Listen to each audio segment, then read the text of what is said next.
Josie Fletcher's hands shook as she aimed the rifle at the man on horseback. Her 3 starving siblings huddled behind her in the snow. She'd shoot him if she had to. She'd already lost everything else. But when Colt Bridger looked past her gun to the children shivering in rags, he said 4 words that made her finger freeze on the trigger. "All 4 of you, get in my wagon." She didn't know that the rancher who'd just buried his wife and unborn child was about to trade his grief for theirs, or that saying yes would start a war with the most powerful man in Arizona territory, his own father. Before we begin, hit that subscribe button and stay with this story until the end. Comment your city below so I can see how far Josie's fight for home and family travels across the world. Now let's go back to where it started, to the day the blizzard came early and changed everything. The Winchester felt like ice against Josie's palms, even through her threadbare gloves. December 1876 had arrived 3 weeks early in Arizona territory, bringing snow that no one had prepared for, and cold that killed the unprepared. The Verde Valley, usually red and gold, and shimmering with heat, had disappeared under white that fell and showed no mercy.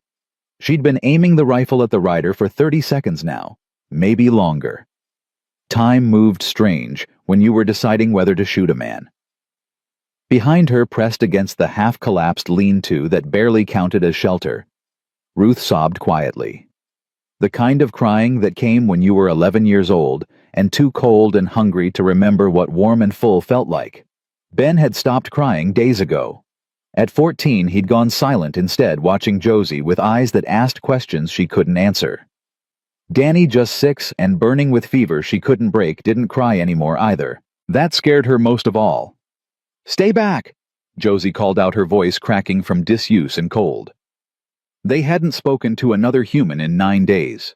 Not since the widow Morrison had turned them away from her door, citing her own lack and the rumors about Isaiah Fletcher dying with debts he couldn't pay. "I'll shoot. I swear to God I'll shoot." The rider stopped his horse 20 feet out. Through the falling snow, she could barely make out his shape, tall in the saddle, broad across the shoulders, moving with the ease of someone who belonged to this frozen hell, while she and her siblings were just dying in it. "Ma'am?" His voice cut through the wind, steady and low. Not threatening. That somehow made it worse. Threats she understood. Calm she didn't trust. "I'm not here to hurt you." Everyone says that before they hurt you. "I reckon that's true enough." A pause. "How long you been out here?" "Long enough to know when to shoot first and ask questions after. Also fair. Also..." He shifted in his saddle, and Josie's finger tightened on the trigger. "Easy now. Just trying to see better through this damn snow. Name's Colt Bridger. I own the ranch north of here." Bridger. The name hit like a fist. She'd heard it whispered in town before Pa died, always with fear or anger or both. Nathaniel Bridger, who owned half the valley and wanted the other half. Nathaniel Bridger, who'd bought Pa's debt and sent men with foreclosure papers 2 days after they'd buried him. Nathaniel Bridger, who represented everything wrong with Arizona territory power, without mercy, wealth, without conscience. "Then you can ride right back to that ranch," Josie said, her voice hardening. "We've got nothing you can take that you haven't already taken." "I'm not my father." "You're his son. Close enough." Another pause. The snow fell heavier, and through it Josie saw him looking past her to the lean-to. To Ruth's thin shoulders, shaking with cold. To Ben, standing like the scarecrow in clothes 2 sizes too big, everything they owned hanging off his starving frame. To Danny, lying still, too still in the corner. "The little one," Colt Bridger said quietly. "He's sick. That's none of your concern." "How long's he had the fever?" "I said 3 days 4. His voice sharpened with something that sounded almost like fear. "Ma'am, I'm not trying to intrude, but I lost someone to fever just last month. I know what it looks like when time's running out." Josie's aim wavered. Just for a second. Just long enough for the truth to slip through her defenses. Danny was dying. Had been dying since the second night of the storm. She'd been rationing their last jar of preserves and the half loaf of bread she'd traded her mother's wedding ring for. Keeping them alive 1 more hour, 1 more day, pretending that would be enough. But it wasn't enough. Danny needed medicine, needed warmth, needed things she couldn't give him with empty pockets and a rifle and stubborn pride that kept them freezing in a lean-to instead of begging at doors that wouldn't open anyway. "He needs a doctor," she said finally, the words costing her everything. "But I've got no money, no credit, nothing to trade that anyone wants." "You've got time," Colt said, "if we move fast." He dismounted in one fluid motion, his boots crunching in snow that came up past his ankles. He was tall, taller than she'd thought, and moved with a careful slowness that telegraphed every motion, showing her he wasn't a threat, not reaching for the pistol at his hip or the rifle on his saddle, just standing there in the snow while she pointed a gun at his chest. "There's a doctor in Cottonwood," he said. "Chinese woman named Dr. Chen.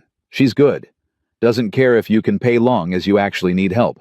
It's 12 miles through this storm, but I've got a wagon back at my camp with a canvas cover and blankets. We can make it before dark if we leave now." "Why?" The question burst out before Josie could stop it. "Why would you help us?" Something flickered across his face. Grief maybe, or guilt, or some combination she couldn't name. "Because I buried my wife 4 weeks ago, and our baby with her. Because I've spent a month wishing I could have saved them, and I can't, but I can maybe save your brother. Because—" His voice caught rough with emotion.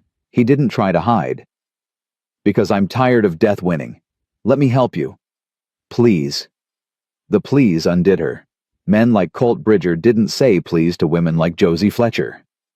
They gave orders or made demands, or offered charity that came with strings attached. They didn't stand in blizzards asking permission to save dying children. "Ben," Josie said, not lowering the rifle, but shifting her aim slightly to the side, not pointing at Colt anymore, not quite pointing away. "What do you think?" Her brother stepped forward, his young face harder than any 14-year-old's should be. He studied Colt with eyes that had learned suspicion the way other children learned to read. "You Nathaniel Bridger's son?" Ben asked. "I am." "The one who went to West Point?" "That's right." "Why aren't you in the army?" Colt's jaw tightened.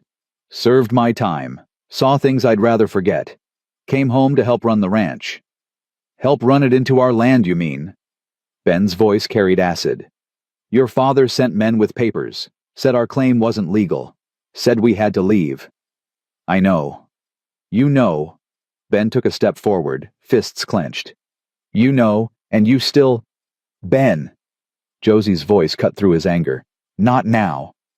"He's one of them, Josie. He's—" "I know who he is." She finally lowered the rifle, exhaustion winning over caution. "I also know Danny's dying, and we're out of options. So, unless you've got the better plan, we're taking his help." Ben's face twisted with frustration and fear, and the terrible helplessness of being 14 and unable to fix anything. He looked at Danny's still form, then back at Colt, then at Josie. "If he hurts you," Ben said quietly, "I'll kill him. I don't care if I hang for it." "Noted." Colt replied, his tone respectful, rather than mocking. "For what it's worth, I give you my word I won't hurt your family. Any of you. Your father's word isn't worth spit. I'm not my father. So you keep saying." Ben turned away, shoulders rigid with anger he had nowhere to put. "But words are cheap. We'll see what your actions prove." Colt nodded slowly, accepting the judgment. Then he turned to Josie, and she saw something in his gray eyes that looked almost like relief. Like he'd been as desperate for this moment as she was, though for different reasons she didn't understand yet. "The wagon's a 1/4 mile east," he said.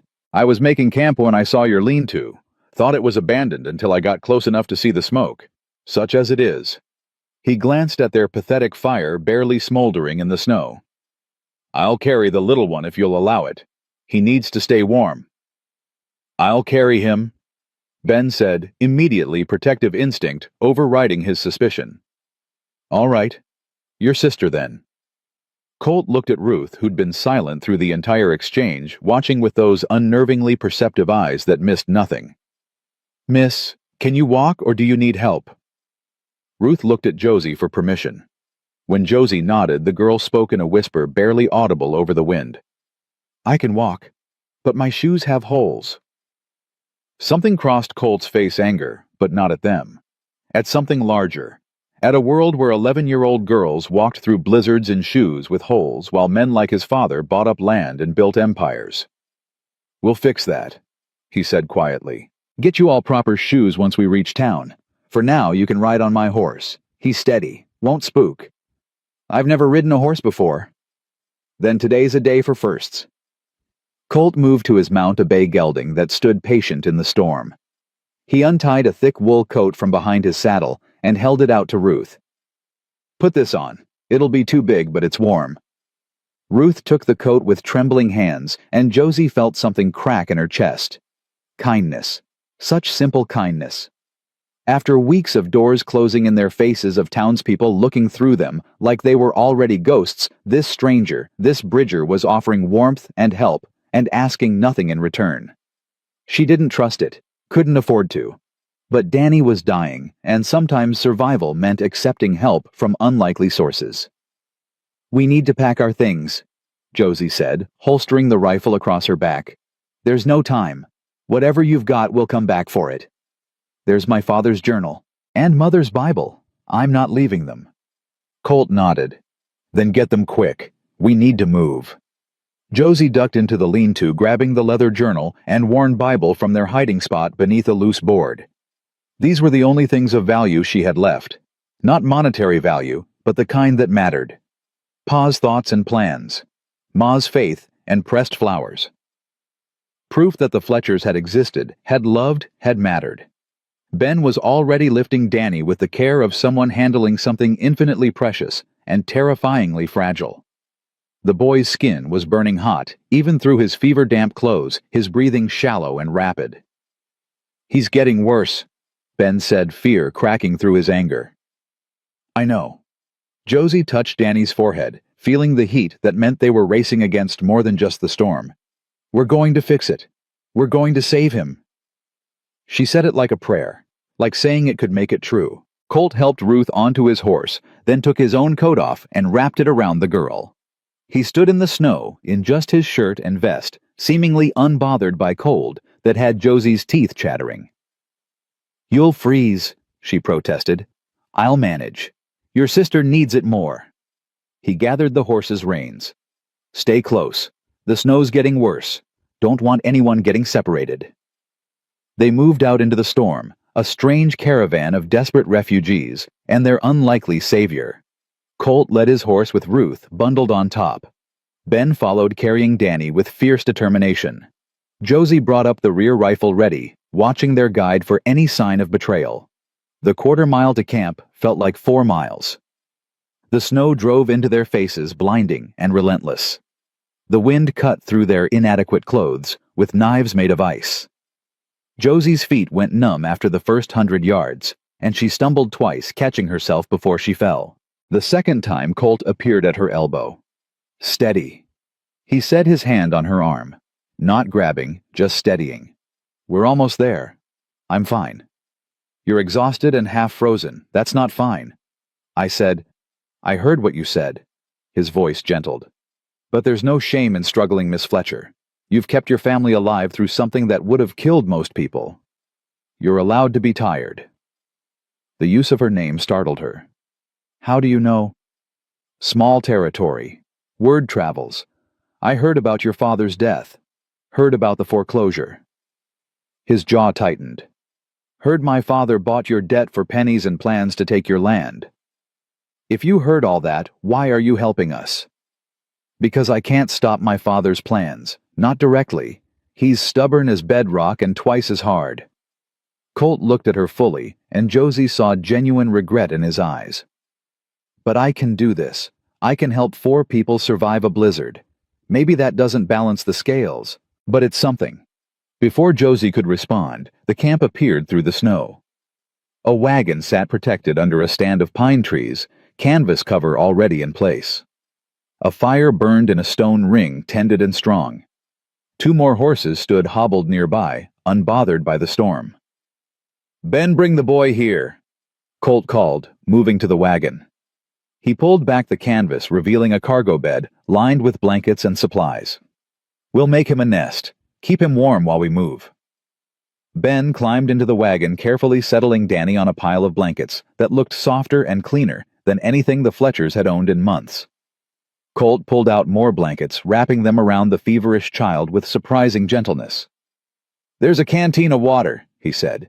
"Get some down him if you can, and Ruth, you climb in too. Stay with your brother. Keep him warm with body heat." Ruth obeyed immediately, curling up next to Danny and pulling him close. The contrast stabbed Josie in the heart, her siblings reduced to skeletons in rags, lying in luxury they'd never expected to see again. "Miss Fletcher, you ride up front with me," Colt said, moving to hitch his horse to the wagon alongside the two already there. "Ben, you can ride inside with your siblings or up top. Your choice." "Inside," Ben said immediately, not letting Danny out of his sight. "Smart choice. It'll be warmer." Colt worked with efficient speed, hitching horses and checking harnesses with the competence of someone who'd done it 1,000 times. "We've got 12 miles to Cottonwood. Storm's going to fight us every foot, but these horses are strong, and the wagon's built for rough travel. We'll make it." He said it with such certainty that Josie almost believed him. She climbed onto the wagon seat, her frozen hands fumbling with the footrest. Colt swung up beside her, gathering the reins with practiced ease. He draped another blanket across both their laps, then clicked his tongue. The horses leaned into their harnesses, and the wagon lurched forward into the storm. For the first mile, nobody spoke. Colt focused on driving, navigating by landmarks Josie couldn't see through the snow. She focused on staying conscious, on keeping her eyes open, on not letting the exhaustion and cold drag her under. But eventually, curiosity won over caution. "You said you buried your wife." "I did." "I'm sorry." "So am I." His voice carried weight that spoke of grief too fresh to examine. "Rebecca. Her name was Rebecca.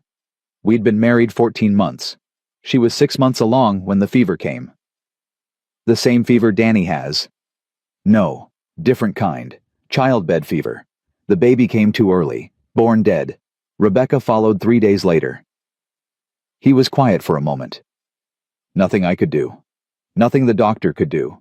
Just had to watch her die and know I was helpless to stop it." Josie understood that helplessness intimately. "My mother died in childbirth too.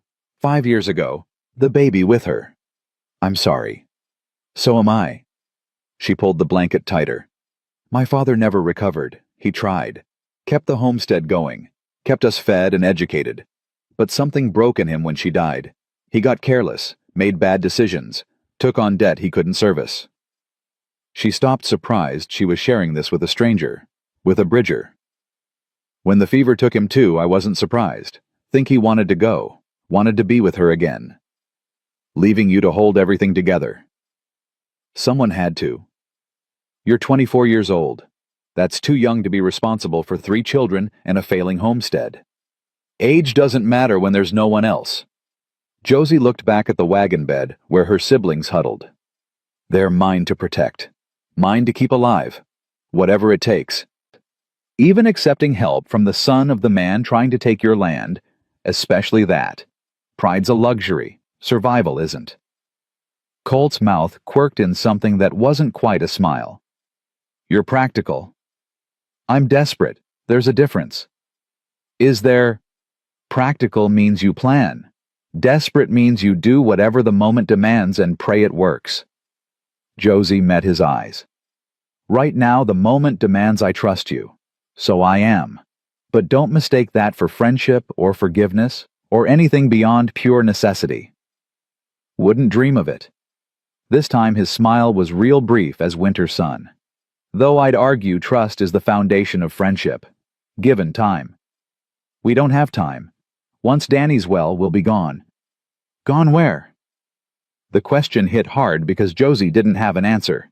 Their land was forfeit. Their home claimed by Nathaniel Bridger's legal maneuvering. They had no money, no prospects, nowhere to go, except maybe back east to relatives who'd never approved of Pa's Western dreams in the first place. "Somewhere," she said finally. "Anywhere that isn't here. Arizona's not all bad, the valley especially.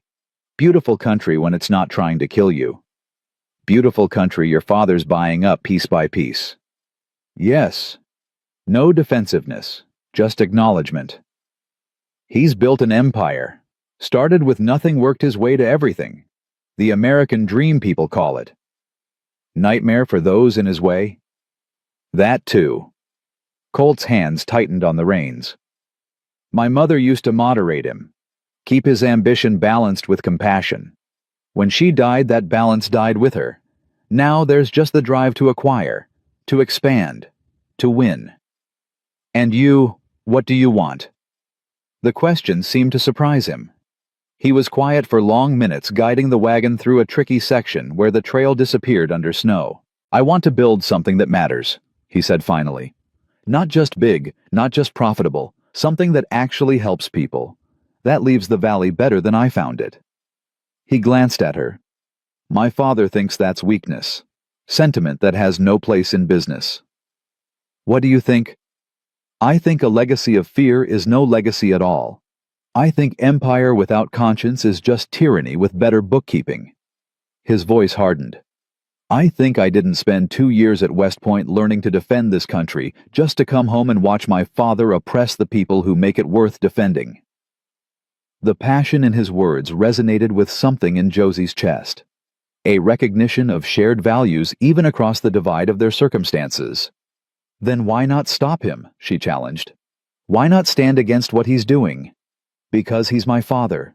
Because I'm his only heir. Because walking away means abandoning the ranch hands who depend on us, the people who'd suffer if the ranch failed. He shook his head. Because I keep thinking maybe I can change things from inside. Maybe if I stay, I can moderate his worst impulses, guide the ranch toward something better. And can you?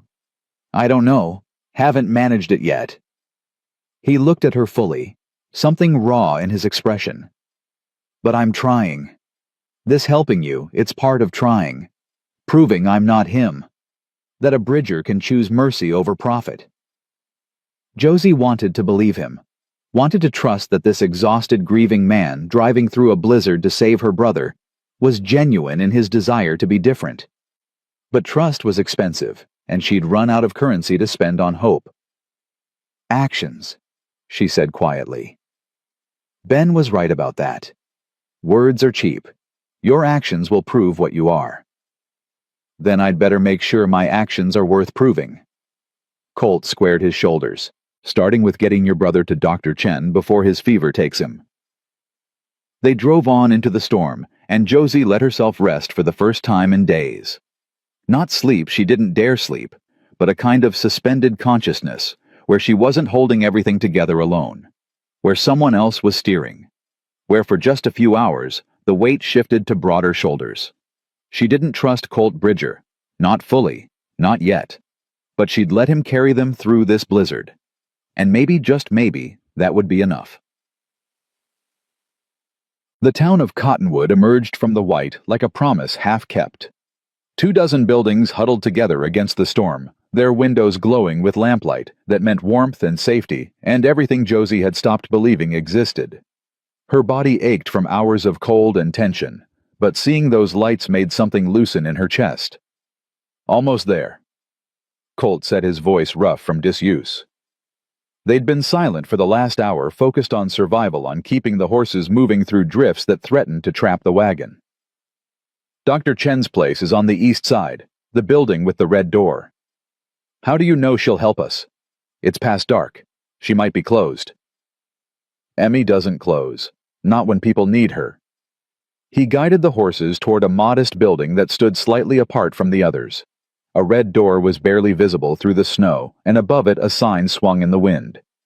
Characters Josie couldn't read, and below them in English, Chen Medical. Colt pulled the wagon to a stop and was down before Josie could move his boots, hitting the snow-packed street with purpose. He came around to her side, reaching up to help her down. I can manage, she said automatically. I know you can. Let me help anyway. His hands circled her waist and he lifted her down like she weighed nothing. The brief contact sent heat through her frozen body, surprising in its intensity. She stepped back quickly, putting distance between them. Ben, Colt called, moving to the back of the wagon. How's Danny? Ben's face appeared pinched with fear. Worse, he's not waking up anymore. Then we move fast. Colt climbed into the wagon bed without waiting for permission, gathering Danny into his arms with the same gentleness he'd shown before. The child looked tiny against his chest, a fragile bundle of bones and fever. Miss Fletcher, get the door. Ruth, stay with your sister. Josie moved ahead, pushing through the red door into warmth that hit like a wall. The interior was clean and sparse, smelling of herbs and something astringent she couldn't name. A counter stood to one side, and beyond it a door that presumably led to treatment rooms. Hello, she called. Dr. Chen, we need help. A woman appeared through the far door, wiping her hands on a cloth. She was perhaps 40, with black hair pulled back severely, and eyes that took in the scene with immediate understanding. When she saw Colt carrying Danny, her expression shifted from curiosity to focus. Fever? She asked, her English accented but clear. Yes, ma'am, Colt replied. 3, maybe 4 days. He's burning up and won't wake. Bring him back here, quickly. She held the door open, gesturing them through. Her gaze found Josie. You're his mother. Sister, I'm Josie Fletcher. These are my siblings, Ben, Ruth, and Danny. I'm Emmy Chen. Your brother will be fine. I've seen worse. She said it with such certainty that Josie wanted to believe her. The rest of you stay in the front room. There's tea on the stove. Warm yourselves. Colt carried Danny through the door, and it closed behind them, leaving Josie in the front room with Ben and Ruth. The sudden absence of crisis made her legs weak. She stumbled to a chair and sat heavily. He's going to die, isn't he? Ruth whispered, her voice small and terrified. No. Josie pulled her sister close, feeling the girl's thin body shake with cold and fear. No, honey. Dr. Chen said she's seen worse. We got him here in time. But what if we didn't? What if... No what ifs. Not right now. Josie pressed a kiss to Ruth's forehead. Right now we trust that we did enough, that Danny's strong enough, that God isn't cruel enough to take another one of us. Ben moved to the stove, pouring tea into cups with hands that trembled. He brought them over, and they sat in silence, drinking liquid that burned going down, but spread warmth through their frozen bodies. The minutes crawled. 10, 20, 30. Josie counted them by the clock on the wall, each tick another moment. Danny fought for his life behind that closed door. Finally, it opened. Emmy emerged, Colt behind her. The doctor's face was neutral, giving nothing away. He'll live, she said, and Josie felt the world tilt with relief, so intense it was almost painful. The fever broke 5 minutes ago. He's sleeping naturally now, exhausted, dehydrated, malnourished, but alive. Ruth burst into tears. Ben made a sound that might have been a sob or a laugh, or both. Josie just sat there, unable to move, unable to process that they'd actually made it. That Danny wasn't going to die after all. Can we see him? She managed finally. In a few minutes, let him rest. Emmy's sharp gaze assessed them all. When did any of you last eat? The question hung in the air. Josie tried to remember. 2 days. 3. That's what I thought. Emmy moved to a cabinet, pulling out bread and cheese. Eat, slowly. Your stomachs have shrunk. Too much too fast will make you sick. She set the food on a table, and Ruth and Ben descended on it with desperate hunger they couldn't hide. Josie wanted to stop them, wanted to preserve some dignity, but her own hunger roared to life at the sight of real food. Emmy watched them eat with an expression Josie couldn't read. Not pity exactly, something harder, something that looked like anger on someone else's behalf. How long have you been without? Emmy asked quietly. We've had food, Josie said defensively. Just not enough. How long? Since our father died. 8 months. The admission cost her. We've been managing. Managing? Emmy repeated the word like it tasted bitter. Managing by starving slowly, by letting a 6-year-old get so sick he nearly died. I did what I could. Josie's voice rose. I kept us together, kept us alive. That's more than most would have managed. You're right. Emmy's tone gentled slightly. You did what you could with nothing. But now you're here, And I'm asking what happens next. Where will you go when your brother can travel? The question Josie had been avoiding. She looked at the bread in her hands, unable to meet Emmy's eyes. I don't know. Our land is forfeit. The Bridgers? I know about the Bridgers. Emmy's voice hardened. Nathaniel bought my husband's mining claim 7 years ago, paid half what it was worth, took it before the papers were properly filed. My husband went into the mines anyway, trying to earn it back. Cave-in killed him and 3 others. Nathaniel paid for the funerals and thought that settled the debt. The bitterness in her words filled the room. Josie glanced at Colt, who stood by the window, his face carved from stone. I'm not my father, he said quietly. No. You're just the son who'll inherit everything built on graves and stolen land. Emmy's gaze was sharp as a scalpel. But you brought sick children through a blizzard. You helped when you could have ridden past. Maybe that counts for something. Maybe it doesn't. Colt turned from the window. Maybe one good deed doesn't balance 100 bad ones, but it's what I can do tonight. So I did it. Silence settled heavy with history and hurt that couldn't be easily resolved. Ben broke it, his voice careful. Thank you for bringing us here, for saving Danny. Colt's expression softened. You're welcome, all of you. He looked at Emmy. Can they stay here tonight? I'll pay. I don't want your money. Emmy's voice was flat. But they can stay. I have rooms upstairs for patients who need watching. They'll stay as long as necessary. How long is necessary? Josie asked. 3 days at least. Your brother needs rest and feeding and watching to make sure the fever doesn't return. You all need the same, though less urgently. Emmy's expression was stern. And before you protest about payment, I don't charge children who've been starved by rich men's greed. We're not charity cases, Josie said, her pride flaring. No. You're victims of a system designed to crush people like you. There's a difference. Emmy moved to the back door. Come see your brother, then we'll get you all settled. Danny looked tiny in the clean white bed, his face peaceful in sleep. The flush of fever had faded, leaving him pale, but breathing steadily. Josie felt tears burn her eyes as she touched his forehead, feeling skin that was warm but not burning. He's really going to be all right. Yes. Children are resilient, more than we give them credit for. Emmy adjusted the blankets. But he'll need care, proper food, rest warmth. Can you provide that? The question was blunt and necessary.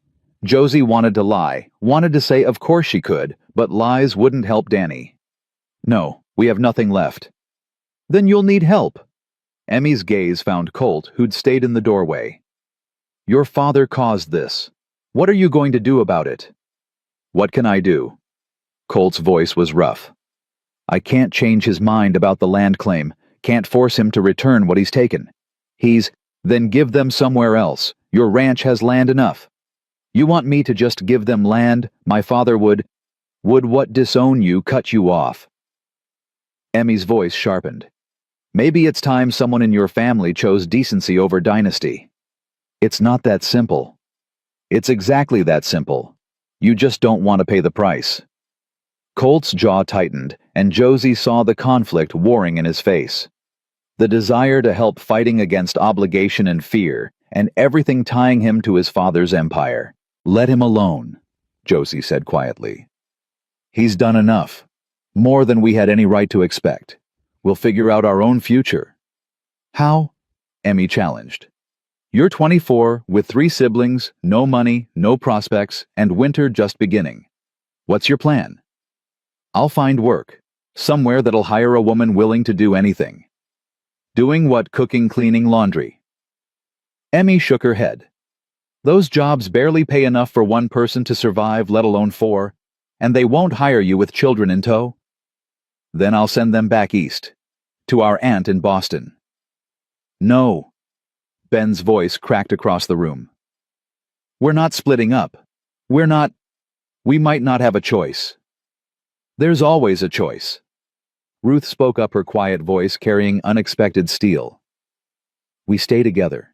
That's what Pa would have wanted. What Ma would have wanted. We stay together no matter what. Josie looked at her siblings, these three people who'd become her entire world, and felt the weight of responsibility crushing her. They were right. Splitting up would destroy them as surely as the fever had almost destroyed Danny. But keeping them together with nothing in winter, with nowhere to go. There is another option. Everyone turned to Colt. He stood in the doorway, his expression resolved in a way it hadn't been before. You could come to the ranch. All four of you. The words landed like stones in still water. Josie stared at him, unable to process what he was suggesting. Come to your ranch, where your father wants us dead or gone. He won't know, not at first. Colt moved into the room, his voice gaining certainty. The ranch is 50,000 acres. The main house is 3 miles from the nearest bunkhouse. My father spends most of his time in town or in his study. I can house you in one of the line cabins, bring supplies, keep you hidden until... Until what? Until your father finds out and has us thrown out. Or worse, until I can convince him to let you stay. Or until I can arrange something more permanent. Why? Josie demanded. Why would you risk that? We're nothing to you. Colt was quiet for a long moment, his gray eyes holding hers with an intensity that made her breath catch. Because I'm tired of watching my father destroy people and doing nothing. Because you remind me that there are things worth fighting for beyond land and money. His voice dropped. Because my wife died 4 weeks ago, and I buried her and our child, and I've spent every day since wishing I could have saved them. I can't. But I can save you. I can do this one thing right. The raw grief in his words silenced every protest Josie had ready. She understood that desperation to fix something, anything, when the world had broken beyond repair. Understood the need to matter, to make a difference, to prove that loss hadn't rendered you helpless. This is insane, Ben said. Hiding on the ranch of the man who wants our land, that's survival. Ruth interrupted. That's survival. That's what Josie's been doing for 8 months. Whatever it takes. Whatever it takes might get us killed. We're already dying. Ruth's voice rose with passion unusual for her. Slowly out in that lean-to. At least this way we have a chance. At least this way we're trying something instead of just waiting to freeze or starve. Josie looked at Emmy, seeking guidance from someone not tangled in the emotion of the moment. It's dangerous, Emmy said bluntly. Nathaniel Bridger is not a forgiving man. If he discovers you on his property, he could have you arrested for trespassing. Or worse. She paused. But Ruth's right. You're out of options. And Colt's offering you time. Time to heal, to plan, to figure out what comes next. That's more valuable than gold right now. How long? Josie asked Colt. How long before your father finds out? I don't know. Could be days. Could be weeks. The ranch is big enough that people go unseen all the time. I can make excuses for bringing supplies to the line cabin. Can say I'm checking fence lines, dealing with winter preparations. He met her eyes. I can't promise it'll work forever, but I can promise I'll do everything possible to keep you safe. And when he finds out, what then? Then I stand between you and him. I tell him you're staying. Colt's voice hardened. I tell him that for once in his life, he doesn't get to take what he wants just because he wants it. That'll destroy your relationship with him. Maybe it's already destroyed. Maybe it's been destroyed since Mother died, and he decided empire mattered more than humanity. Colt's hands clenched at his sides. Maybe it's time I stopped trying to preserve something that's already dead. The words hung in the air, heavy with consequence. Josie felt the weight of decision pressing down, forcing a choice between impossible options. Trust this grieving man who was also the son of their enemy, or refuse help and watch her siblings slowly die. If we do this, she said slowly, there are conditions. Name them. We're not prisoners. If we want to leave you, let us go. No questions, no arguments. Agreed. We work. We earn our keep. I won't be some kept thing hidden away and dependent. There's work enough. The ranch always needs hands. And if your father finds out you don't lie to protect us, we face it together or not at all. Colt nodded slowly. Together. You have my word. Josie looked at her siblings. Ben's face was tight with suspicion, but also hope he couldn't quite hide. Ruth watched with those knowing eyes, already seeing futures Josie couldn't yet imagine. And Danny slept innocent and trusting, believing his sister would keep him safe. "All right," Josie said the words, feeling like stepping off a cliff. "We'll come to your ranch, but Colt Bridger, if you betray us, if this is some trick to—" "It's not. I swear on Rebecca's grave, on my mother's memory, on everything I hold sacred, it's not a trick." His voice was steady. "You're taking a risk trusting me. I know that. I'm asking you to take it anyway." She studied his face, looking for deception, and finding only exhaustion and determination and grief that mirrored her own. Maybe that was enough. Maybe shared loss created a bridge between impossible circumstances. 3 days, Emmy said. 3 days for Danny to recover fully. Then you can travel. She looked between them. Use that time wisely. Plan what happens when Nathaniel discovers you, because he will. Men like him always do. Colt nodded. "I'll come back tomorrow. Bring supplies. We'll work out the details then." He moved toward the door, then paused.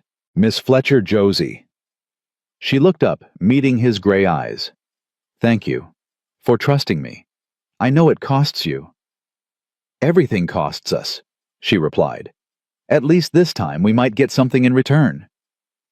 He left the door, closing behind him with finality. Josie sat beside Danny's bed, watching her brother sleep, and wondered if she'd just saved her family or doomed them. Emmy busied herself preparing the upstairs rooms, her movements efficient and practiced.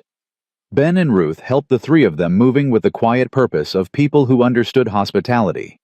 Given grudgingly was still hospitality. Alone with Danny, Josie let herself feel the full weight of what she'd agreed to. Hiding on Nathaniel Bridger's ranch, trusting his son, a man she'd met mere hours ago, with their lives, gambling everything on the hope that grief had made him different from his father. "You'd better be right about this," she whispered to her sleeping brother. "You'd better be worth all these impossible choices." But Danny just slept peaceful and healing, trusting absolutely that his sister would keep him safe. That trust terrified Josie more than anything else. Because Danny didn't know what she knew, that sometimes love wasn't enough. That sometimes trying your best still led to tragedy. That sometimes the only choice was between bad options and worse ones, and you picked the one that let you sleep at night. Emmy returned carrying blankets. "The rooms are ready. You should rest, all of you." "I need to stay with Danny."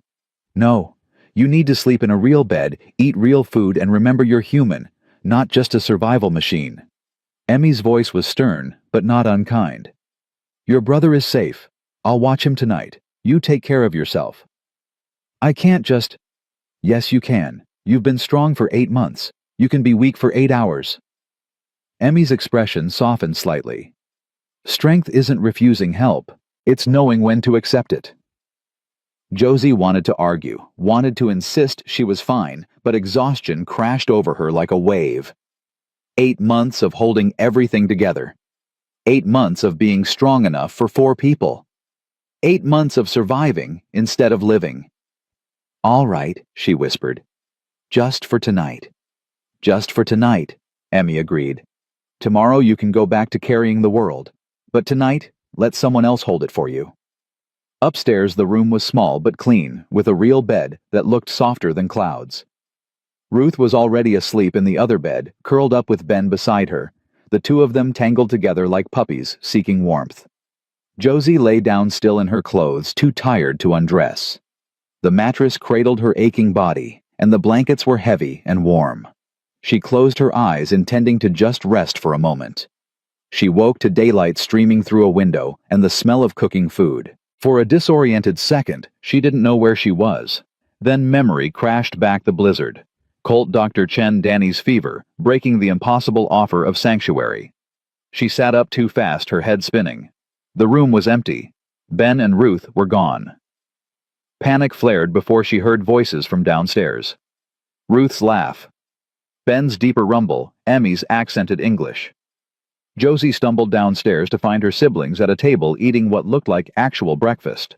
Eggs, bread, something that might be bacon. Danny sat propped up with pillows, his eyes open and clear. "Josie." He called, his voice weak but steady. "Dr. Chen makes the best eggs. You have to try them." Relief hit so hard, Josie had to grip the doorframe. Danny was awake. Was talking. Was going to live. "How do you feel?" she managed. "Hungry. And tired. But Dr. Chen says that's normal." He smiled, and it was the first real smile Josie had seen from him in weeks. "She says I was very sick, but I'm going to be fine now." "You are." Josie crossed to him, touching his forehead one more time to confirm his fever was truly gone. "You're going to be just fine." Emmy appeared with a plate of food. "Sit. Eat. We have planning to do." "Planning." "Colt came by this morning while you slept. He's coming back this afternoon with supplies. We need to discuss how this arrangement will work." Emmy's expression was serious. "And we need to talk about what happens when it falls apart." "You don't think it'll work?" "I think it might work for a while, but secrets have a way of revealing themselves, especially on ranches where everyone knows everyone else's business." Emmy sat down across from Josie. "You need a backup plan. Multiple backup plans. Because trusting one man's protection is how women end up with nothing." The words were harsh but true. Josie had learned that lesson watching her mother trust her father's promises, watching him make decisions that hurt them all, because he believed he knew best. What kind of backup plans? Money, skills, connections. Emmy counted them on her fingers. "You said you'd work. Good. Learn everything you can. Ranch skills, survival skills, anything that makes you valuable beyond just existing. Save every penny. Build relationships with people who might help if Colt can't or won't." "You don't trust him." "I don't trust anyone with that much power over someone else's survival." Emmy's gaze was steady. "Maybe he's genuine. Maybe he'll protect you as promised. But maybe his father will threaten something he values more. Maybe his grief will fade and his conscience with it. Maybe he'll meet someone new and forget the family he's hiding in his line cabin." That's cynical. That's realistic. I've seen too many good intentions fail to believe in them absolutely. Emmy leaned forward.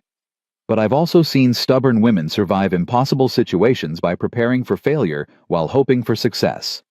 Be that woman, Josie. Take his help, but don't make him your only option. The advice settled into Josie's bones. Emmy was right. She'd been so focused on immediate survival that she'd forgotten to plan beyond it. Forgotten that accepting help meant owing debts, and debts had a way of becoming chains. "I'll learn," Josie said firmly. "Whatever I need to learn, I will, and I'll make sure we're ready to leave if we have to." Good. Emmy smiled for the first time, and it transformed her stern face into something almost warm. "Then eat your breakfast. You'll need your strength for what comes next." Colt arrived that afternoon with a wagon full of supplies that made Josie's breath catch. Food enough for weeks. Clothes in sizes that might actually fit. Blankets and medicine and tools and everything they'd been surviving without. "This is too much," Josie protested. "It's winter supplies for a line cabin, nothing unusual." Colt started unloading with Ben's help. "Anyone asks, I'm provisioning for fence repair crews who'll be working the North Range." "Your father will notice." "My father notices ledgers, not supply wagons. As long as the numbers add up, he doesn't care about details." Colt handed Ruth a box of clothes. "These were my wife's, Rebecca. She'd want someone to have them rather than sitting in trunks gathering dust." Ruth took the box carefully, as if it were something precious. "Thank you. We'll take good care of them." "I know you will." Something painful crossed Colt's face. "She was about your sister's size, maybe a bit taller. The seamstress in town can adjust what doesn't fit." "We can't afford—" "It's already paid for. Part of the supplies budget." Colt's voice was firm. "Accept it, Miss Fletcher. Pride's important, but so is not freezing to death." Josie wanted to argue but couldn't find the words. He was right, and they both knew it. Pride wouldn't keep them warm or fed.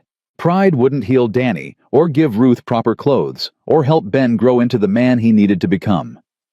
"Thank you," she said instead, the words inadequate for everything he was doing. "You're welcome." Colt looked at Danny, who sat wrapped in blankets watching the activity with bright eyes.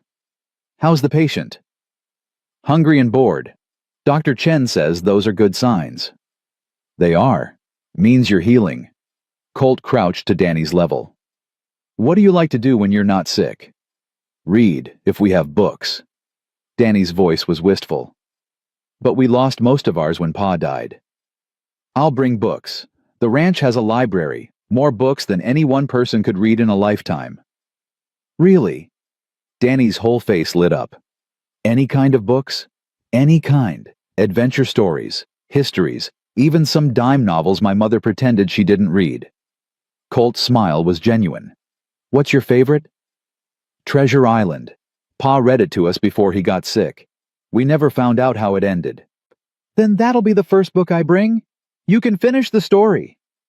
Watching them, Josie felt something shift in her chest. This man who'd lost his own child was treating Danny with such gentle kindness, giving him the gift of stories and hope when both had been in short supply. Maybe Emmy was right to be cautious. Maybe this would end badly. But maybe, just maybe, it would end with them alive and together, and grateful they'd taken the risk. Colt stood brushing off his knees. 3 more days, then we travel. I'll have the line cabin ready. It's small but sound. Warm enough to survive winter." "How far from the main house?" 5 miles. Far enough that casual visitors won't stumble on you. Close enough that I can check on you regularly, without raising suspicion." "And your father?" "Rarely leaves the main house in winter. He's got business in town most days. When he's home, he's in his study with his ledgers and his plans for expansion." Colt's voice hardened. "We'll avoid him. Shouldn't be difficult. We avoid each other already." The pain in those words made Josie wonder what it cost him to go against his father. To choose strangers over family. To risk everything he'd inherit for people he'd just met. "Why are you really doing this?" she asked quietly. Colt met her eyes, and she saw the raw truth in them before he spoke. "Because I couldn't save Rebecca. Couldn't save our baby. Couldn't do anything but watch them die." His voice was rough. "But I can save you. I can do this one thing right. Maybe that doesn't balance the scales. Maybe nothing balances them. But it's something. It has to be something." Josie understood that desperation. Understood needing to matter to make a difference, to prove that loss hadn't rendered you useless. "It's something," she agreed softly. "It's enough." He nodded, and in that moment something passed between them. Recognition, maybe. 2 people drowning in grief and responsibility, finding an unexpected lifeline in each other. 3 days later, they loaded into the wagon again. Danny was stronger, able to sit up and take interest in the journey. Ruth wore one of Rebecca's dresses altered to fit by Emmy's skilled hands. Ben sat watchful and suspicious, but his belly was full, and his face had color for the first time in months. Emmy stood on her porch arms, crossed against the cold. "Remember what I said?" she called to Josie. "Backup plans. Always." "I'll remember. And come back if you need doctoring. Or anything else." "We will." "Thank you, Emmy. For everything." The doctor nodded, and Josie thought she saw something almost like hope in those stern eyes. Hope that maybe this time someone would beat the odds. That maybe the Bridgers didn't always win. Colt clicked his tongue, and the horses moved forward, carrying them toward their uncertain future. Toward a line cabin on enemy territory. Toward sanctuary that could become a prison if Nathaniel Bridger discovered them. Toward whatever came next. Josie looked back once, seeing Emmy's figure grow small in the distance. Then she turned forward, facing the unknown with her siblings beside her, and a stranger's promise as their only protection. The wind picked up, carrying snow that stung exposed skin. Winter wasn't done with them yet. Maybe it never would be. But they were alive. Together. Fighting. And sometimes that was enough. The line cabin appeared through the trees like something from a fever dream. Solid log walls, a stone chimney, already smoking windows that actually had glass. Josie had expected a shack. Maybe a lean-to with pretensions. But this was a real structure, the kind that could keep a family alive through winter. "I came out yesterday," Colt said, reading her expression. "Got the fire going, brought in supplies. There's a root cellar stocked with provisions and a well that doesn't freeze. Not luxury, but it'll keep you safe and warm." Safe and warm. Two things Josie had stopped believing in months ago. She climbed down from the wagon, her legs unsteady, after hours of travel, and walked toward the cabin like she was approaching something that might disappear if she moved too fast. The door opened under her hand, and warmth rolled out to meet her. Inside was one large room with a sleeping loft above. An iron stove dominated one corner, already radiating heat. A table and chairs sat near the window.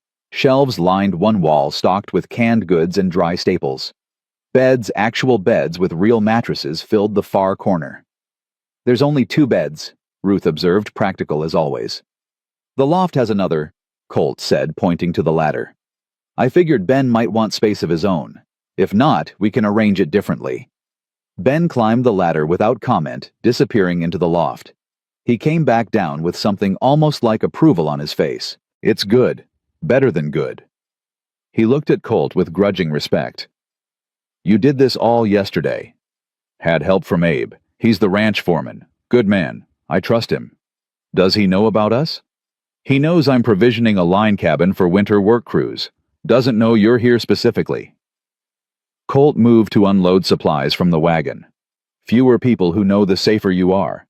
Abe's loyal, but my father has ways of making people talk." The reminder settled over them like a cold wind. They weren't safe. They were hidden. There was a difference. Danny had fallen asleep again during the journey, exhausted by the travel. Despite Emmy's assurances, he was healing. Josie carried him to one of the beds, tucking blankets around his thin frame, with hands that shook slightly. "He'll need to build his strength back," Colt said quietly, appearing beside her. "Dr. Chen sent instructions. I've got them written down. What to feed him, how much rest he needs, signs to watch for if the fever returns." "You thought of everything." "I tried to." He paused. "Rebecca was sick for 3 days before she died. 3 days of me feeling helpless, not knowing what to do, watching the doctor work and being useless. I swore if I ever had another chance to help someone, I'd do it right. I'd be prepared." Josie looked at him, this complicated man who was saving them while mourning his own losses. "She was lucky to have you." "No, she wasn't. Because if I'd been enough, she'd still be alive." His voice was flat. "But maybe you'll be luckier. Maybe this time preparation will be enough." Before Josie could respond, Ruth called from the door. "There's someone coming, on horseback." Colt moved fast, reaching the window in 3 strides. His body went rigid. "My father." The words dropped like stones. Josie felt her stomach clench with fear that tasted like metal. "He can't know we're here. You said—" "I don't think he knows. But I need to go out there, talk to him, keep him from coming inside." Colt's mind was clearly racing. "Ben, take your siblings to the loft. Stay quiet. Don't come down no matter what you hear." "What if he hurts you?" Ben's voice was tight. "He won't. Not physically. That's not his way." Colt's smile was bitter. "He uses words, not fists. Easier to maintain respectability that way." Ben herded Ruth and a protesting Josie toward the ladder. She wanted to argue, wanted to stay and face whatever came, but Colt's expression stopped her. "Please," he said quietly. "Trust me to handle this." So she climbed into the loft, pulling her siblings close, and they huddled there in the dim space while Colt stepped outside to meet his father. The loft had gaps between the logs. Not big enough to see through, but enough to hear voices carried on the cold air. "Colt." Nathaniel Bridger's voice was deep and authoritative, the kind of voice used to being obeyed. "Didn't expect to find you out here." "Could say the same about you. Don't usually see you riding fence lines in winter." "Got a report from one of the hands. Said you've been coming out to this cabin regular, bringing supplies, spending time." A pause. "Wanted to see what was so interesting about an empty line cabin." Josie's breath caught. Someone had noticed. Someone had told. The careful secrecy Colt had maintained was already unraveling. Nothing interesting, just making sure it's ready for spring cruise. Spring's 4 months away. Preparation's never wasted. No, but it's usually purposeful. Nathaniel's voice hardened slightly. What are you doing out here, son? Really? Managing ranch property, like you taught me. Don't give me that. I taught you to manage efficiently. This isn't efficient. This is obsessive. You've been out here near daily for a week. That's not normal behavior. Beside Josie, Ruth had gone very still. Ben's hand found hers in the darkness, squeezing hard enough to hurt. Maybe I need the space, Colt said. Maybe being at the main house surrounded by her things, by memories, maybe that's harder than being out here alone. The mention of Rebecca shifted something in the conversation. Nathaniel was quiet for a long moment. Grief takes time. I know that better than most. Do you? Because when Mother died, you buried yourself in work and never came up for air. Is that what I'm supposed to do? Pretend she never existed? I'm saying you're young, you'll recover, you'll marry again, have other children, life goes on. I don't want life to go on. I want Rebecca back. That's not possible, so you make the best of what is possible. Nathaniel's voice took on a businesslike tone. Victoria's niece is still in town. Caroline, nice girl, good family. She'd make a suitable wife when you're ready. I'm not interested in Caroline. You don't have to be interested. You have to be practical. The ranch needs an heir. You need a wife. Caroline needs a husband. It's simple mathematics. Marriage isn't mathematics. In our world it is. The sooner you accept that, the sooner you can move forward. A pause. The Fletcher situation is resolved, by the way. Their land is ours now. Papers finalized yesterday. Town council approved the foreclosure. In the loft, Josie felt the words like blows. Their land was gone. Officially. Legally. Everything her father had built, everything her mother had loved, now belonged to the man whose voice carried such casual satisfaction. You sound pleased, Colt said, his voice carefully neutral. I'm satisfied. That creek corridor gives us water access to the North Range. Opens up expansion possibilities. Good business decision. What about the family, the Fletcher children? What about them? Not my concern. They can go back east, or south to Mexico, or wherever people go when they can't make it on the frontier. Nathaniel's voice held no malice, just indifference. The weak don't survive out here. That's nature's way. I'm just helping nature along. They're children. The oldest is 24 with 3 siblings to support. Their father died, their mother before him. They were trying to survive with nothing. Then they should have asked for help. Who would have helped them? You bought their debt to force them out. The townspeople won't hire a woman with children. They had nowhere to turn. Not my problem. Nathaniel's voice was final. Colt, you've got too much of your mother in you. She was always worried about the unfortunates, the struggling families, the hard luck cases.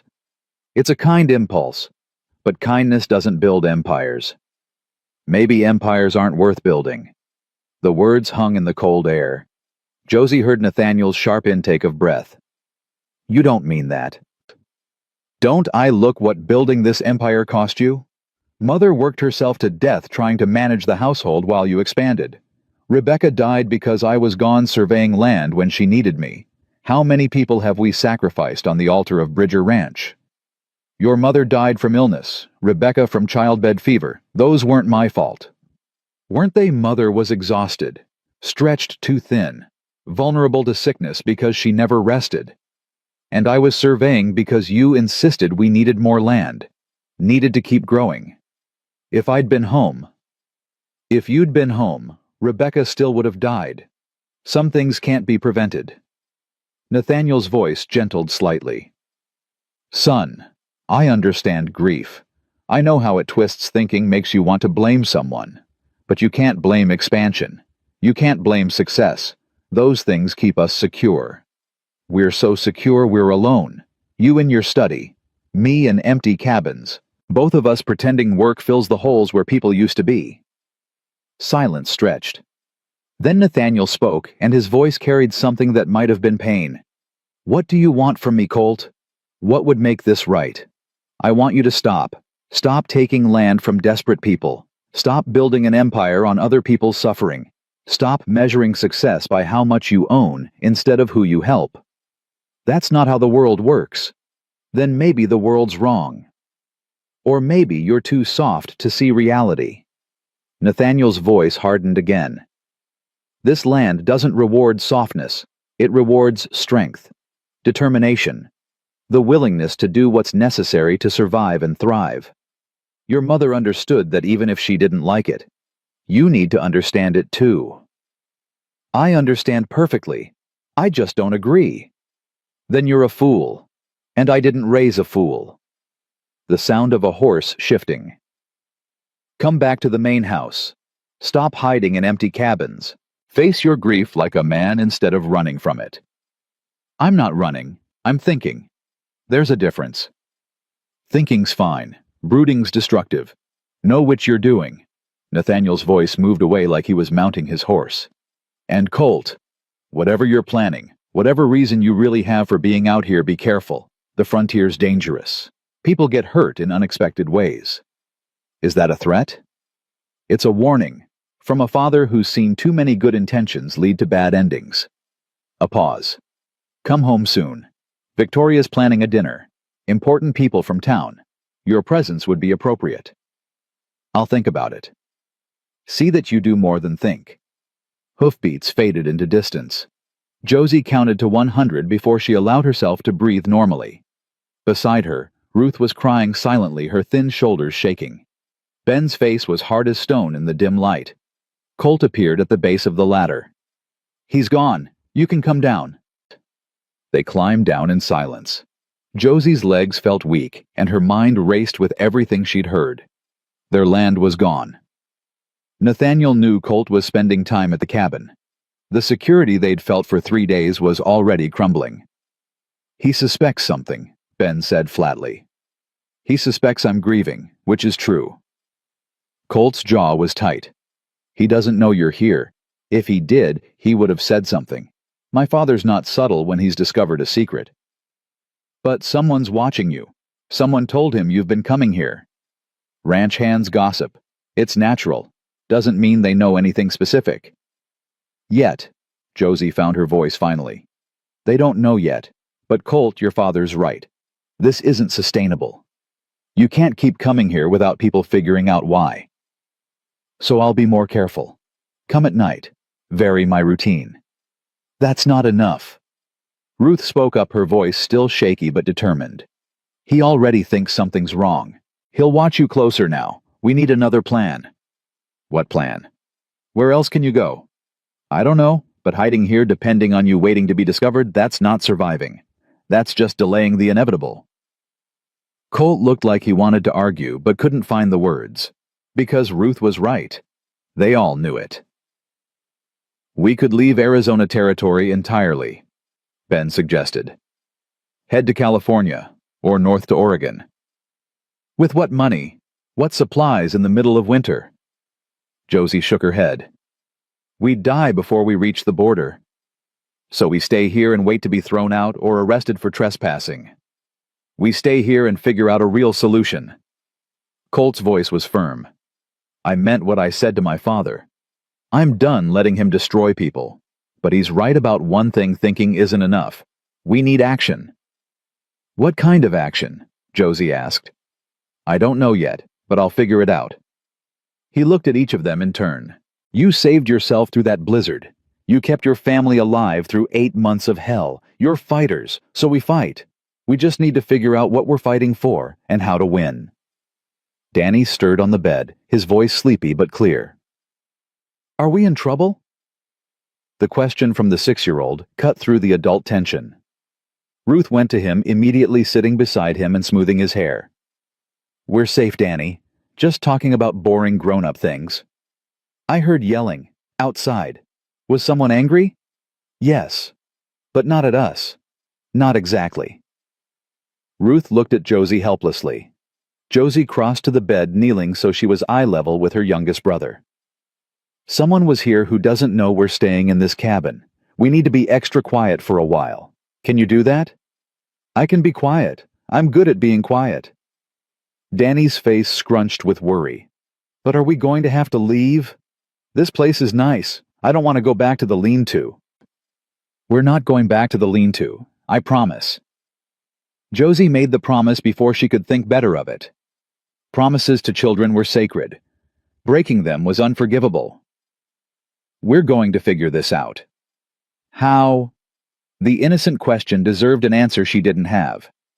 So Josie did what she'd been doing for 8 months. She lied to make him feel safe. By being smart and brave and sticking together, the way we always have. Danny seemed satisfied with that. He closed his eyes again, drifting back toward sleep with the easy trust of childhood. Josie wished she could do the same. Wished she could close her eyes and trust that morning would bring solutions instead of more problems. Colt was at the window, staring out at the darkening forest. I should go, he said quietly. Being here too long after my father's visit will raise more questions. When will you come back? 3 days. Give things time to settle. I'll bring more supplies and we'll make a plan. He turned to face them. But Josie, you were right earlier. This isn't sustainable. We need something more permanent. I'll work on it. Work on what? I don't know yet, but I'll figure it out. I have to. After he left, the cabin felt colder despite the fire. Josie moved through evening tasks on autopilot, preparing simple food from the supplies, settling her siblings for sleep, banking the fire for the night. Ruth helped without being asked, and Ben stayed watchful, checking the windows periodically, like he expected Nathaniel Bridger to return with armed men. When everyone was finally settled, Josie lay in her bed, staring at the ceiling and trying to make sense of impossible mathematics. They needed money to leave, needed somewhere to go, needed time to plan and resources to execute any plan. And they had none of those things. What they had was a temporary shelter on enemy land, a grieving man's protection that could evaporate if his father pushed hard enough, and the same stubborn determination that had kept them alive this long. Maybe that would be enough. Maybe determination and luck and Colt's unexpected kindness would combine into something resembling a future. Or maybe they were just delaying the inevitable. Maybe Nathaniel Bridger's words were prophecy. The weak didn't survive on the frontier. They just died slower with more suffering in between. 3 days passed with agonizing slowness. Ben found work to do around the cabin, splitting wood, repairing a weak section of roof, checking the well. Staying busy kept him from dwelling on their situation. Ruth occupied Danny with reading from the books Colt had left, her quiet voice filling the cabin with stories of adventure and escape. Josie tried to do the same, tried to stay busy, stay positive, stay focused on small tasks that needed completing. But at night, fear crept in through the gaps in her determination. Fear that they'd survive the blizzard only to be destroyed by something slower and more inevitable than weather. On the 3rd day, Colt returned at dusk. He looked exhausted, his face drawn with strain that went beyond physical tiredness. What happened? Josie asked immediately. My father's planning a gathering, all the major landowners in the valley. He's making some kind of announcement about territorial development. Colt moved to the fire, warming his hands.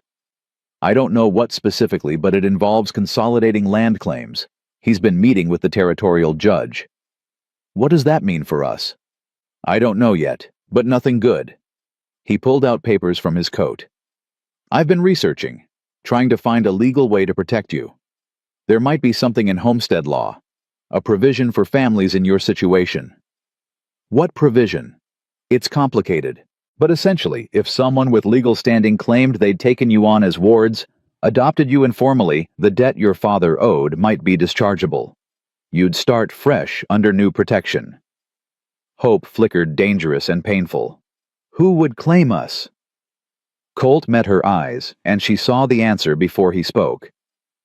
I would, if you'd allow it. The words hung in the air.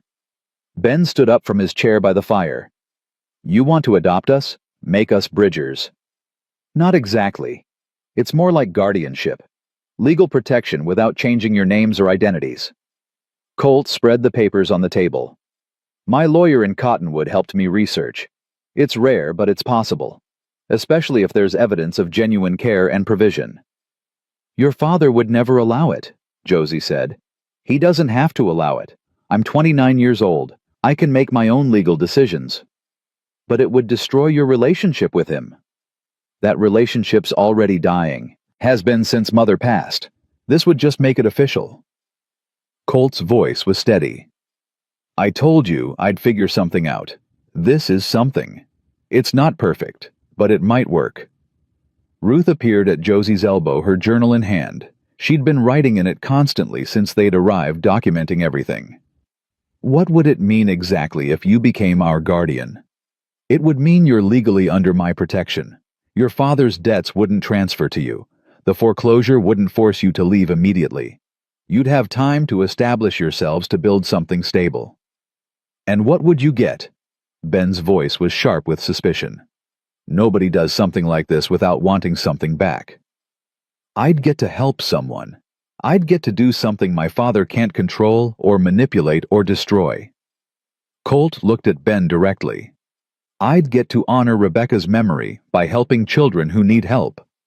She always wanted us to be that kind of family, the kind that gave back. This is how I do that. By making us a charity project. By offering you a chance. What you do with it is up to you. Josie felt the decision pressing down on her. Accept this offer and tie themselves legally to Colt Bridger, knowing his father would fight it. Knowing it would create enemies and complications. Or refuse and watch their temporary shelter collapse when Nathaniel's patience ran out. How long do we have to decide? She asked. Not long. My father's gathering is in 2 weeks. Whatever he's planning, it'll be announced then. We need to file the guardianship papers before that. Establish legal protection before he can maneuver around it.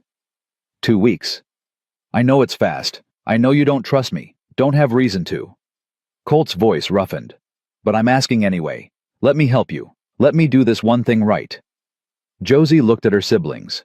Ben's face was closed, suspicious, but also hopeful. Ruth watched with those knowing eyes, already seeing futures Josie couldn't map. Danny slept peacefully, unaware his sister was deciding his fate.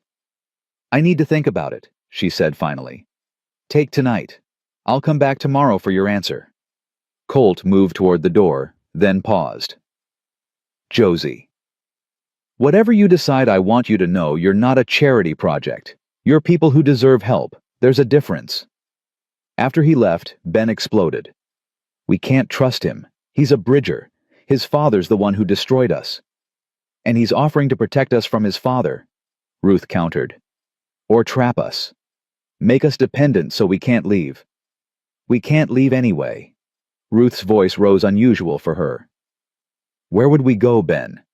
How would we survive? At least this gives us time. Time to heal. Time to plan. Time to become strong enough to actually make our own choices instead of just reacting to disasters. She's right, Josie said quietly. I don't like depending on him. Don't like tying ourselves legally to anyone. But Ruth's right. This buys us time. And if his father finds out, if he comes after us anyway, then we face that when it happens. But for now, this is the best option we have. Josie looked at her brother, seeing her own fear reflected in his eyes. I know it's scary. I know it feels like giving up control. But Ben, we never had control. We've been surviving by luck and stubbornness. This is the first time someone's offered us something more. What if it's a trap? Then we spring it together. Josie reached for his hand. But I don't think it is. I think Colt Bridger's a grieving man trying to do something good. Maybe that's naive, but it's what I believe. Ben was quiet for a long time. Then he squeezed her hand back. All right. If you trust him, I'll try to trust him too. But Josie, if he hurts you, if he betrays us, then we'll handle it. Like we've handled everything else.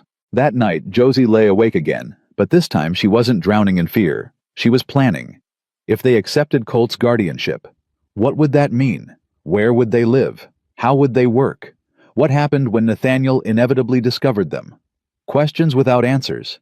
But for the first time in months, they were questions about building something instead of just surviving. Questions about a future instead of just the next crisis. When Colt returned the next evening, Josie met him at the door. We'll do it. We'll accept your guardianship. Relief flooded his face. You're sure? No, but we're doing it anyway. She stepped aside to let him in. What happens now? Now we go to Cottonwood. File the papers with the territorial court. Make it legal before my father can interfere. Colt's expression was determined. It'll take a day, maybe two. Can you travel? Danny's well enough. We can manage. Then we leave tomorrow at first light. The sooner this is official, the safer you are. Tomorrow. One more night in the cabin, then everything changed again. Josie felt the weight of decision settling over her heavy, but also strangely freeing. She'd made a choice. Taken action. Whatever came next, at least they weren't passive victims waiting for fate to crush them. They were fighting back, and sometimes that was enough. The territorial courthouse in Cottonwood stood 3 stories tall, brick and mortar declaring permanence, in a territory where most buildings were wood and hope. Josie felt small climbing its steps. Her siblings clustered around her like chicks around a hen, all of them wearing Rebecca's altered clothes, and trying to look respectable enough to matter to people who decided fates with stamps and signatures. Colt walked beside them, his hand light on Josie's elbow, steadying without controlling. He'd been quiet during the journey, his jaw tight with tension that spoke of a man walking toward confrontation he couldn't avoid. The clerk's name is Morrison, he said as they reached the door. He's fair. Doesn't take bribes, doesn't play favorites. If the paperwork's in order, he'll file it. And if your father finds out before we file, he won't. I checked his schedule. He's in Phoenix meeting with territorial officials. Won't be back until tomorrow at earliest. Colt's voice was steady, but his eyes betrayed worry. We file today. It's official before he knows what happened. They entered the courthouse into a world of echoing footsteps and hushed voices. Men in suits moved through hallways with papers clutched like weapons. Women waited on benches, their faces showing the patient exhaustion of people accustomed to waiting for justice that came slow, if it came at all. The clerk's office was on the 2nd floor. Morrison turned out to be a man in his 50s with spectacles and ink-stained fingers, the kind of man who'd spent his life documenting other people's lives while living quietly in the margins of his own. Mr. Bridger. Morrison's greeting was respectful, but cautious. Didn't expect to see you here. Your father usually handles legal matters through his attorney. This is personal business, not ranch business. Colt laid papers on the counter. I'm filing for legal guardianship of these 4 individuals, Josephine Benjamin Ruth and Daniel Fletcher. Morrison's eyebrows rose slightly. He glanced at Josie and her siblings, taking in their youth, their obvious poverty despite clean clothes, the way they huddled together like they expected the world to strike. The Fletcher homestead, that's the claim your father just foreclosed on. It is. And now you want to become guardian to the family he displaced. Morrison's voice was carefully neutral, but Josie heard the question beneath it. That's unusual. Legal guardianship isn't about property disputes. It's about providing for minors who've lost their parents. Colt's voice was firm. Miss Fletcher is 24, but her siblings are 14, 11, and 6. They need protection and provision. I'm offering both. Morrison studied the papers, his expression revealing nothing. The silence stretched until Josie wanted to scream just to break it. The oldest isn't a minor, Morrison said finally. Guardianship typically applies to those under 18. She's the primary caregiver. Separating her from her siblings defeats the purpose. Colt leaned forward slightly. The law allows for family units to be kept intact when it serves the children's best interests. This serves their best interests. Does it, or does it serve yours? Morrison's question was blunt. Forgive me, Mr. Bridger, but this looks suspicious. Your father takes their land, you take them. Looks like the Bridgers are acquiring people along with property. Josie felt heat rise to her face, shame and anger warring. She stepped forward before Colt could respond. Mr. Morrison, I understand your concern, but Mr. Bridger isn't acquiring us. He's protecting us. Her voice shook slightly but held. My father died 8 months ago. Left us with debts we couldn't pay and land we couldn't defend. Nathaniel Bridger took the land legally. That's done. But we're not done. We're still here, still fighting to survive. Colt Bridger offered us help when no one else would. If that makes us look weak or foolish or like property, then so be it. But we're accepting his protection because the alternative is death or separation. And I won't let my family be destroyed because accepting help looks suspicious." Morrison's expression softened slightly. He looked at her with something that might have been respect. "You've got spirit, Miss Fletcher. That's clear enough." He returned his attention to the papers. "These look in order. But I need to warn you, once this is filed, it's public record. Anyone can see it, including Nathaniel Bridger." "I'm aware," Colt said. "Are you aware what your father will do when he discovers this?" "I'm aware he'll be angry. I'm aware he'll see it as betrayal. I'm aware our relationship, such as it is, will likely end." Colt's voice was steady. "I'm aware of the cost. I'm paying it anyway." Morrison was quiet for another long moment. Then he reached for his stamp. "I'll file it. But Mr. Bridger understands something. Your father has influence in this territory. He could challenge this guardianship. Could claim you're not fit, that you're acting out of grief rather than sound judgment. A judge might listen. Then I'll defend it in court. I'll prove I'm sound and capable, and doing this for the right reasons. Even if it cost you everything. I already lost everything when Rebecca died. This gives me something worth fighting for again." Colt placed his hand flat on the counter. "File it, Mr. Morrison. Make it official." The stamp came down with a sound like thunder. Morrison pressed the seal into wax, making permanent what had been tentative. Then he looked at Josie directly. "Miss Fletcher, you and your siblings are now legal wards of Colt Bridger. That means he's responsible for your welfare, your housing, your education. It also means you're bound to his decisions until you reach legal majority or petition the court for independence. Do you understand what you're agreeing to? I understand we're trading one kind of dependence for another, but this dependence offers protection instead of just obligation." Josie met his eyes. "I'm agreeing willingly." "And you, young man," Morrison addressed Ben, "you're old enough to have an opinion. Do you consent to this guardianship?" Ben looked at Colt, then at Josie, then back at Morrison. His face was hard with the suspicion that poverty had taught him. But beneath it, Josie saw desperate hope. "I consent, long as Mr. Bridger keeps his word about treating us right." "I will," Colt said quietly. "You have my word." Morrison made notes in his ledger, his pen scratching in the silence. When he finished, he handed Colt a stamped document. "This is your copy. Keep it safe. You'll need it if anyone challenges the arrangement." He looked at them all with something that might have been sympathy. "I hope this works out for you, all of you. But I've worked in this office 15 years, and I've seen enough to know hope and reality don't always align." "Then we'll make them align," Josie said. "We've survived this long on nothing but hope. Now we've got that and legal protection. That's more than we had yesterday." Outside the courthouse, the winter sun felt warmer than it had any right to feel. Josie stood on the steps, breathing cold air that tasted like freedom and fear in equal measure. "It's done," Ruth said wonderingly. "We're really protected now." "We're really his wards," Ben corrected, but there was no bitterness in his voice.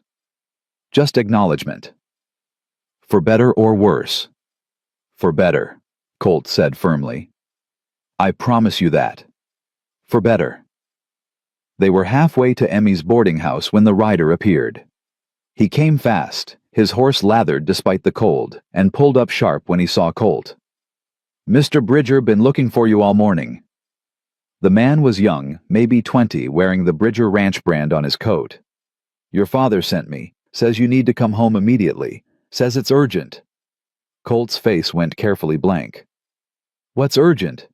"Didn't say, just said to find you and bring you back. Said it couldn't wait." The young man glanced at Josie and her siblings with obvious curiosity. "He didn't mention you'd have company." "The company's not his concern." Colt's voice was cold. "Tell my father I'll be home tonight. I have business to finish in town first." "He said immediately, sir. Said it wasn't a request. Tell him I'll come when I'm finished. If that's not satisfactory, he can come find me himself." The rider looked uncertain, caught between two Bridgers, and unsure which one's orders to follow. Finally, he nodded. "Yes, sir, I'll tell him." He rode off, leaving them standing in the street. He knows, Josie said quietly. He can't know. Morrison said the filing would take time to process into public records. Then someone told him. Someone saw us at the courthouse. Ben was scanning the street, his body tense. We need to leave, now. Leave and go where... Ruth's voice was small. The line cabin isn't safe if Mr. Nathaniel knows we exist. Emmy's, Josie decided. We go to Emmy's. She'll hide us until we figure out what to do. They moved quickly through Cottonwood's streets, trying not to run and draw attention, but walking fast enough that Danny complained his legs hurt.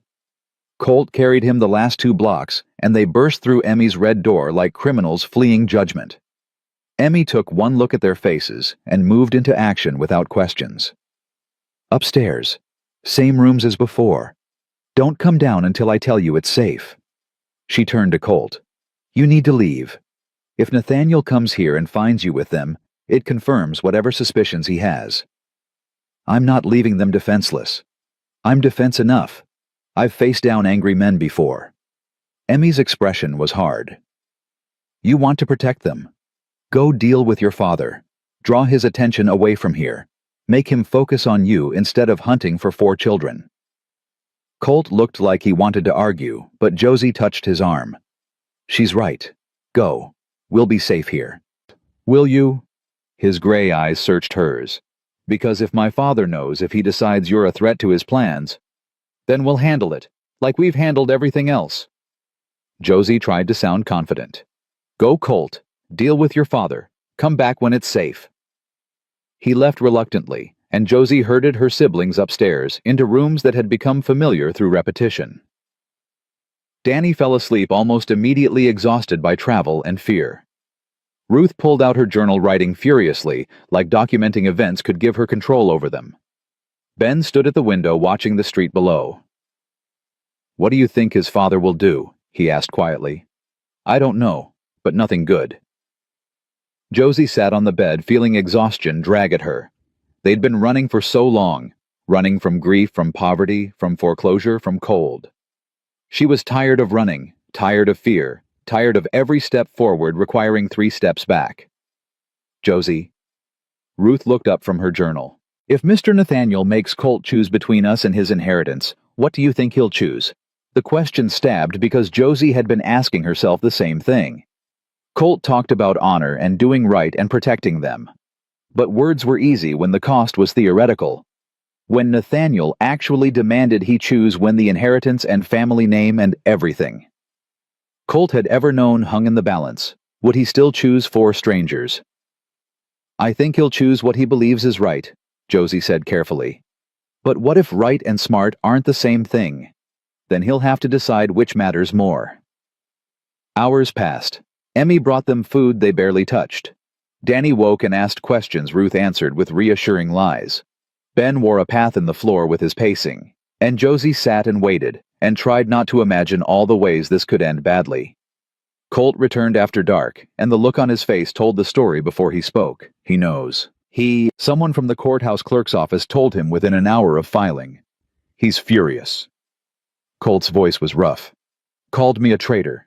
Said I was destroying the family legacy for sympathy and guilt over Rebecca. Said he'd have the guardianship overturned.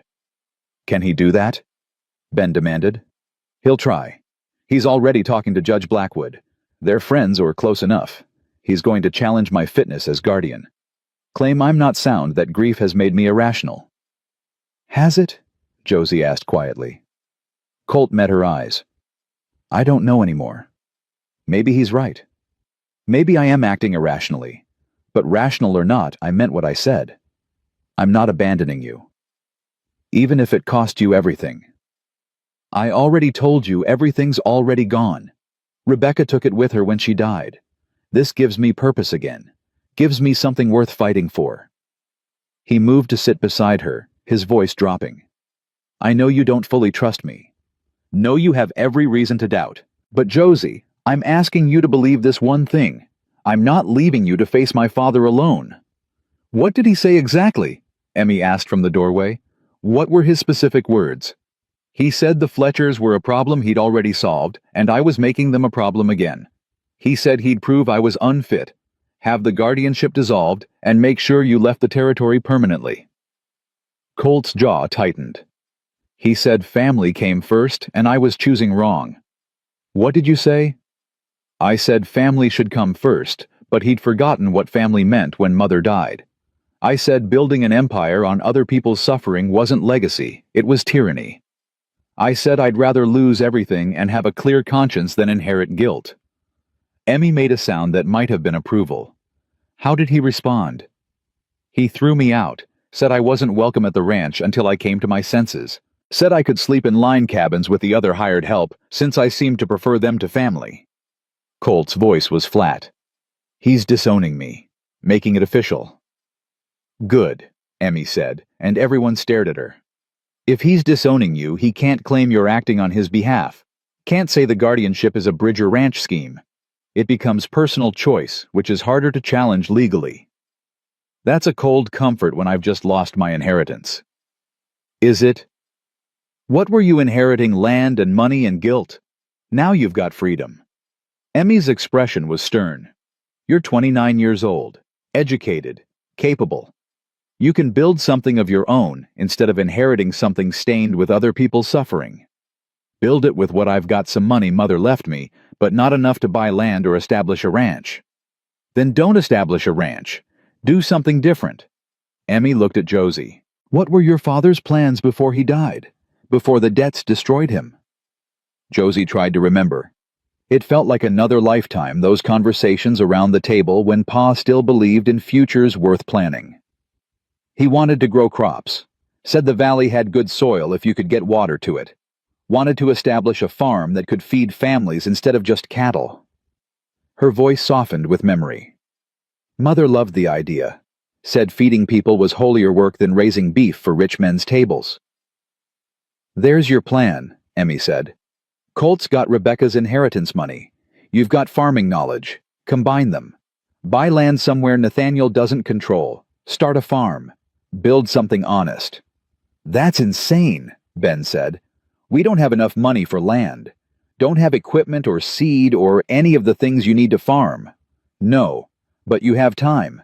Winter to plan, spring to plant.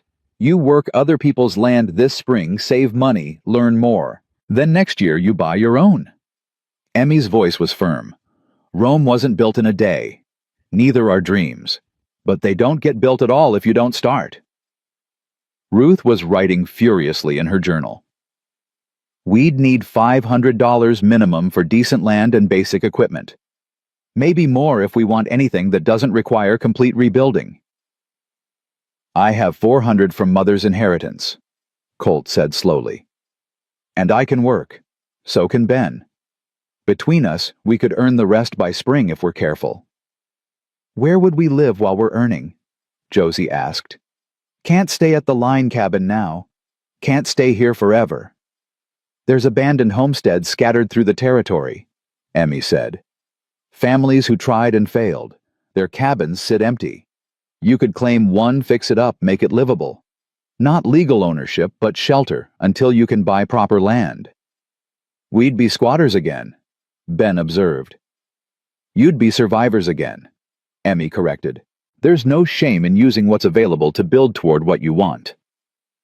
They talked deep into the night, planning and arguing, and slowly building something that looked almost like hope. Danny slept through it all, peaceful in his innocence.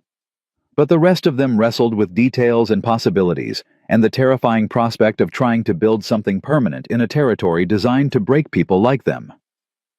Finally, near midnight, Colt stood to leave. I'll look for abandoned homesteads tomorrow. Find something suitable. We'll need to move fast before my father figures out where you are. He'll come looking, Josie said. Probably.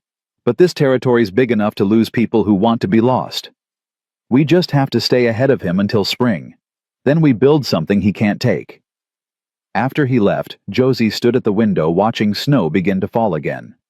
Behind her, Ruth spoke quietly. Do you think we can do this? Really build a farm and a life? I don't know, Josie admitted, but we're going to try. What if we fail? Then we fail knowing we tried. That's more than we had before. Ruth came to stand beside her sister, the two of them watching snow blanket the street in white, that looked almost peaceful. "Pa would be proud of you, of how hard you're fighting to keep us together." Josie felt tears burn her eyes. "I hope so, because I'm terrified every single day that I'm making the wrong choices, that I'm going to get you all killed through stubbornness or pride or sheer stupidity. But you keep going anyway. That's courage. Or desperation. Hard to tell the difference sometimes." Ruth took Josie's hand, squeezing gently. "I don't think it matters. Courage or desperation, either way you're fighting. That's what matters." 3 days later, Colt found an abandoned homestead 20 miles south of Cottonwood. The cabin was rough, but sound, the well still good, the land showing signs of past cultivation. The family who'd built it had disappeared 2 years ago, fled debt or died of illness, or simply given up, no one knew which. "It's not much," Colt said as they stood looking at the building. "But it's shelter, and far enough from my father's usual territory that he won't stumble on you accidentally." "It's perfect," Josie said, and meant it. Perfect not because it was beautiful or comfortable or anything approaching luxury. Perfect because it was possibility. A place to start, a foundation to build on.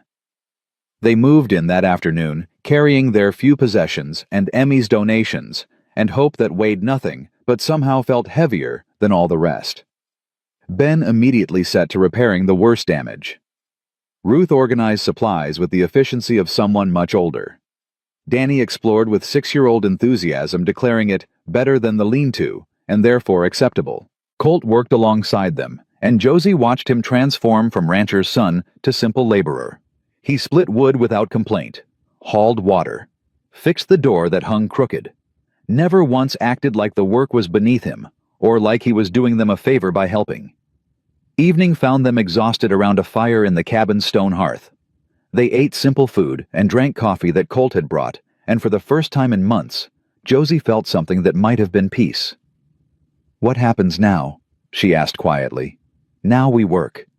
I can get hired on at ranches nearby. Ben too, if he's willing. We earn money through winter. Come spring we buy seed and equipment. Start small. Build careful." Colt stared into the fire. "Won't be easy. Probably won't be quick. But it's possible. And your father?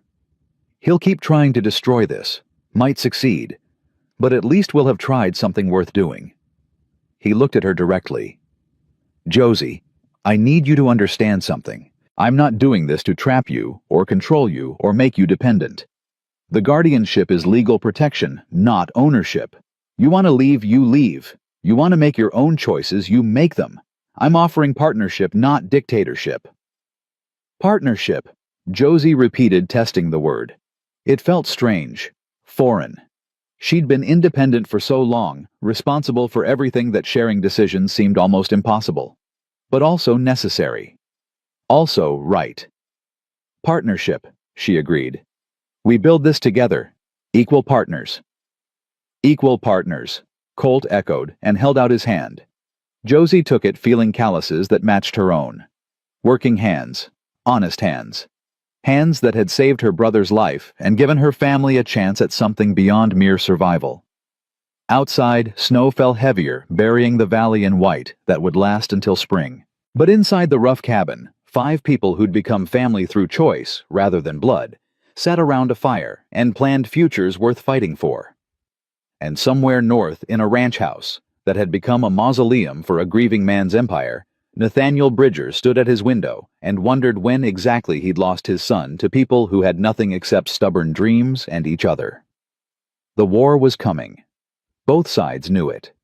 But for tonight, in this small cabin built on hope and desperation and partnership, Josie Fletcher let herself believe that sometimes the people with nothing beat the people with everything.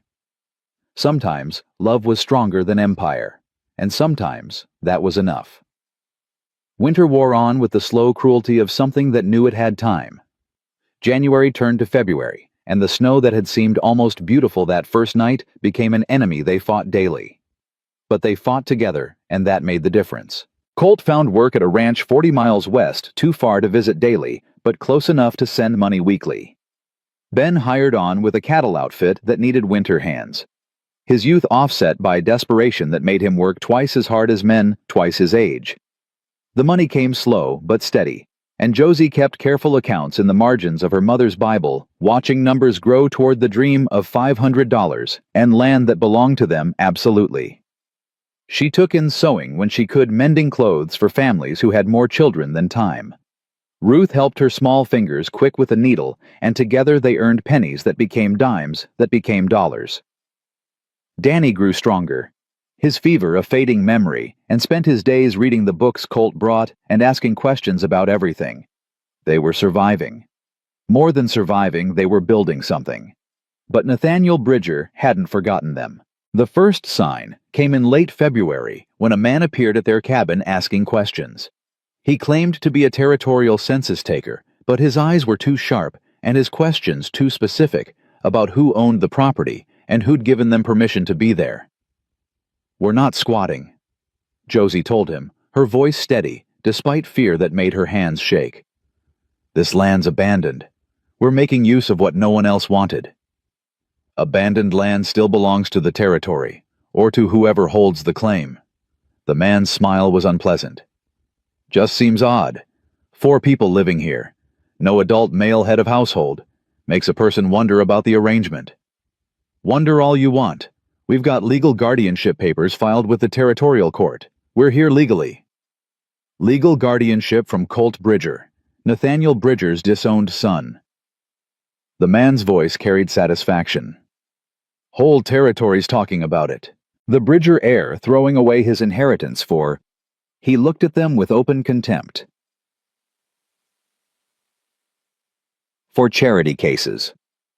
Ruth stepped forward before Josie could stop her. "We're not charity cases.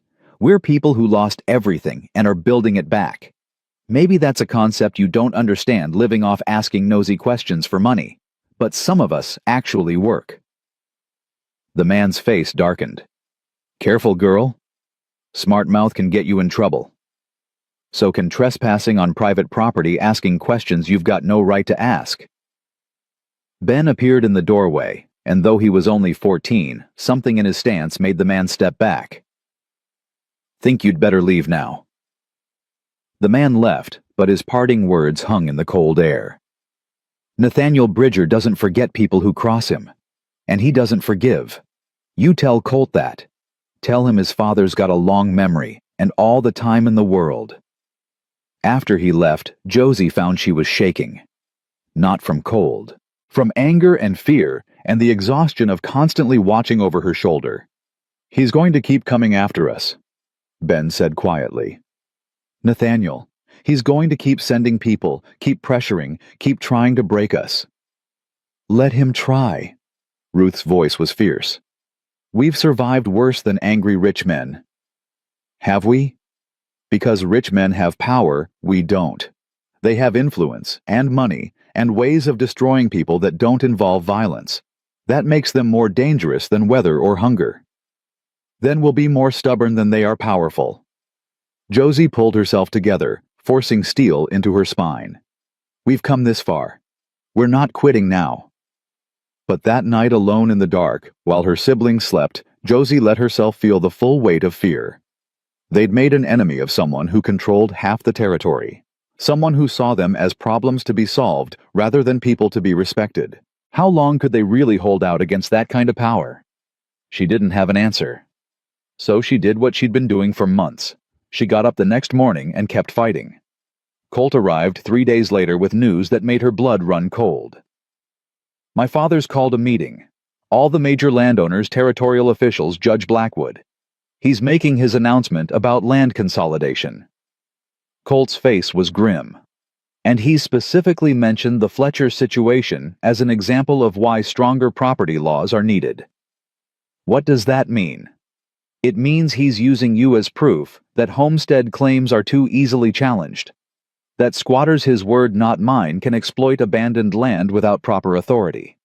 He's arguing for stricter enforcement, quicker foreclosures, and territorial oversight of who can claim guardianship of displaced families." Josie felt sick. "He's making laws to destroy us specifically. He's making laws that will affect hundreds of families like yours, using you as the example to justify it." Colt's hands clenched. If he succeeds, the guardianship could be invalidated. You could be declared wards of the territory instead of my wards. They could separate you, send you to different families or institutions. No. The word came out hard. We're not separating. We're not... I know. That's why we need to act first. Colt pulled out papers from his coat. I've been talking to other homesteaders, families who've been pushed out or are fighting foreclosure. There's enough of us to make noise, to protest at the meeting, to show the territorial officials that Nathaniel's reforms hurt real people. A protest. Ben had been listening from his perch by the fire. Against the most powerful man in the territory, that's suicide. Maybe. But it's also the only move we have. Colt looked at Josie. I won't force you into this. You've already risked enough. But if we don't fight now publicly, we lose everything quietly. At least this way people see. People know. Maybe that matters. Or maybe it just makes us targets. You're already targets. The question is whether you want to be quiet targets or loud ones. Josie thought of her father, who'd believed in speaking truth to power, who'd published newspapers back east calling for abolition when it was dangerous, who'd come west believing in fresh starts and honest work and the possibility that good people could build good lives. He'd died believing those things. Maybe that made him a fool, or maybe it made him brave. We'll protest, Josie said. All of us. We'll stand up and make them see we're real people, not just problems to be solved. The meeting was scheduled for March 15th in the Cottonwood Town Hall.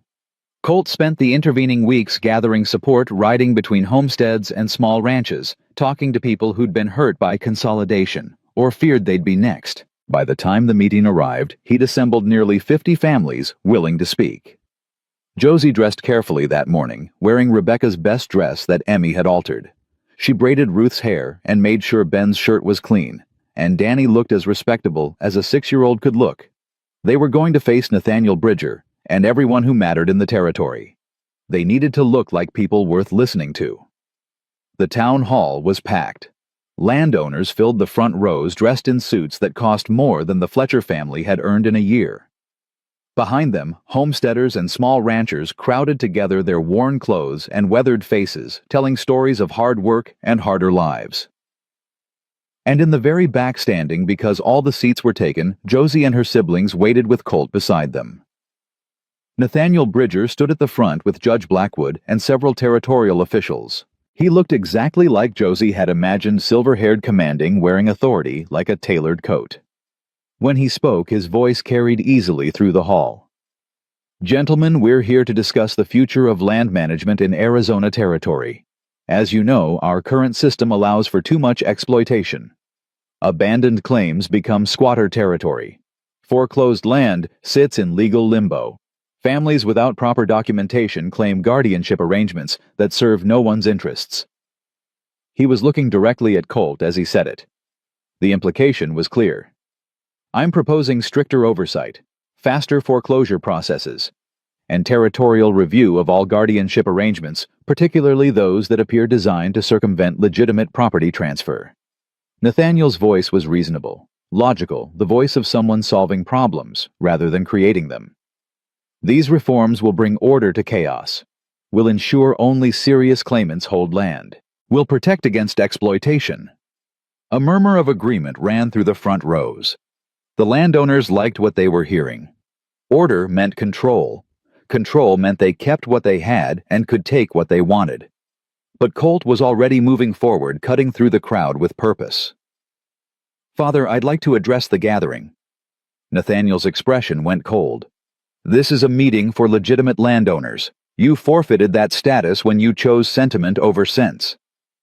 I'm a property owner. I've got Rebecca's inheritance invested in land contracts. That makes me legitimate enough. Colt's voice was steady. And I'm here to speak for the people your reforms will destroy. You're here to embarrass yourself and me. Sit down, Colt. No. The single word rang through the hall. I won't sit down while you rewrite laws to hurt innocent people.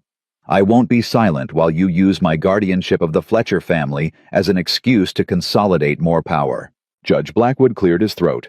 Mr. Bridger the Younger, you're out of order. Then I'll be out of order loudly. Colt turned to face the gathered crowd. My father's talking about exploitation, but who's really exploiting whom he bought the Fletcher family's debt for pennies, foreclosed on their land before they could recover from their father's death, then sent men to harass them when they tried to survive on abandoned property?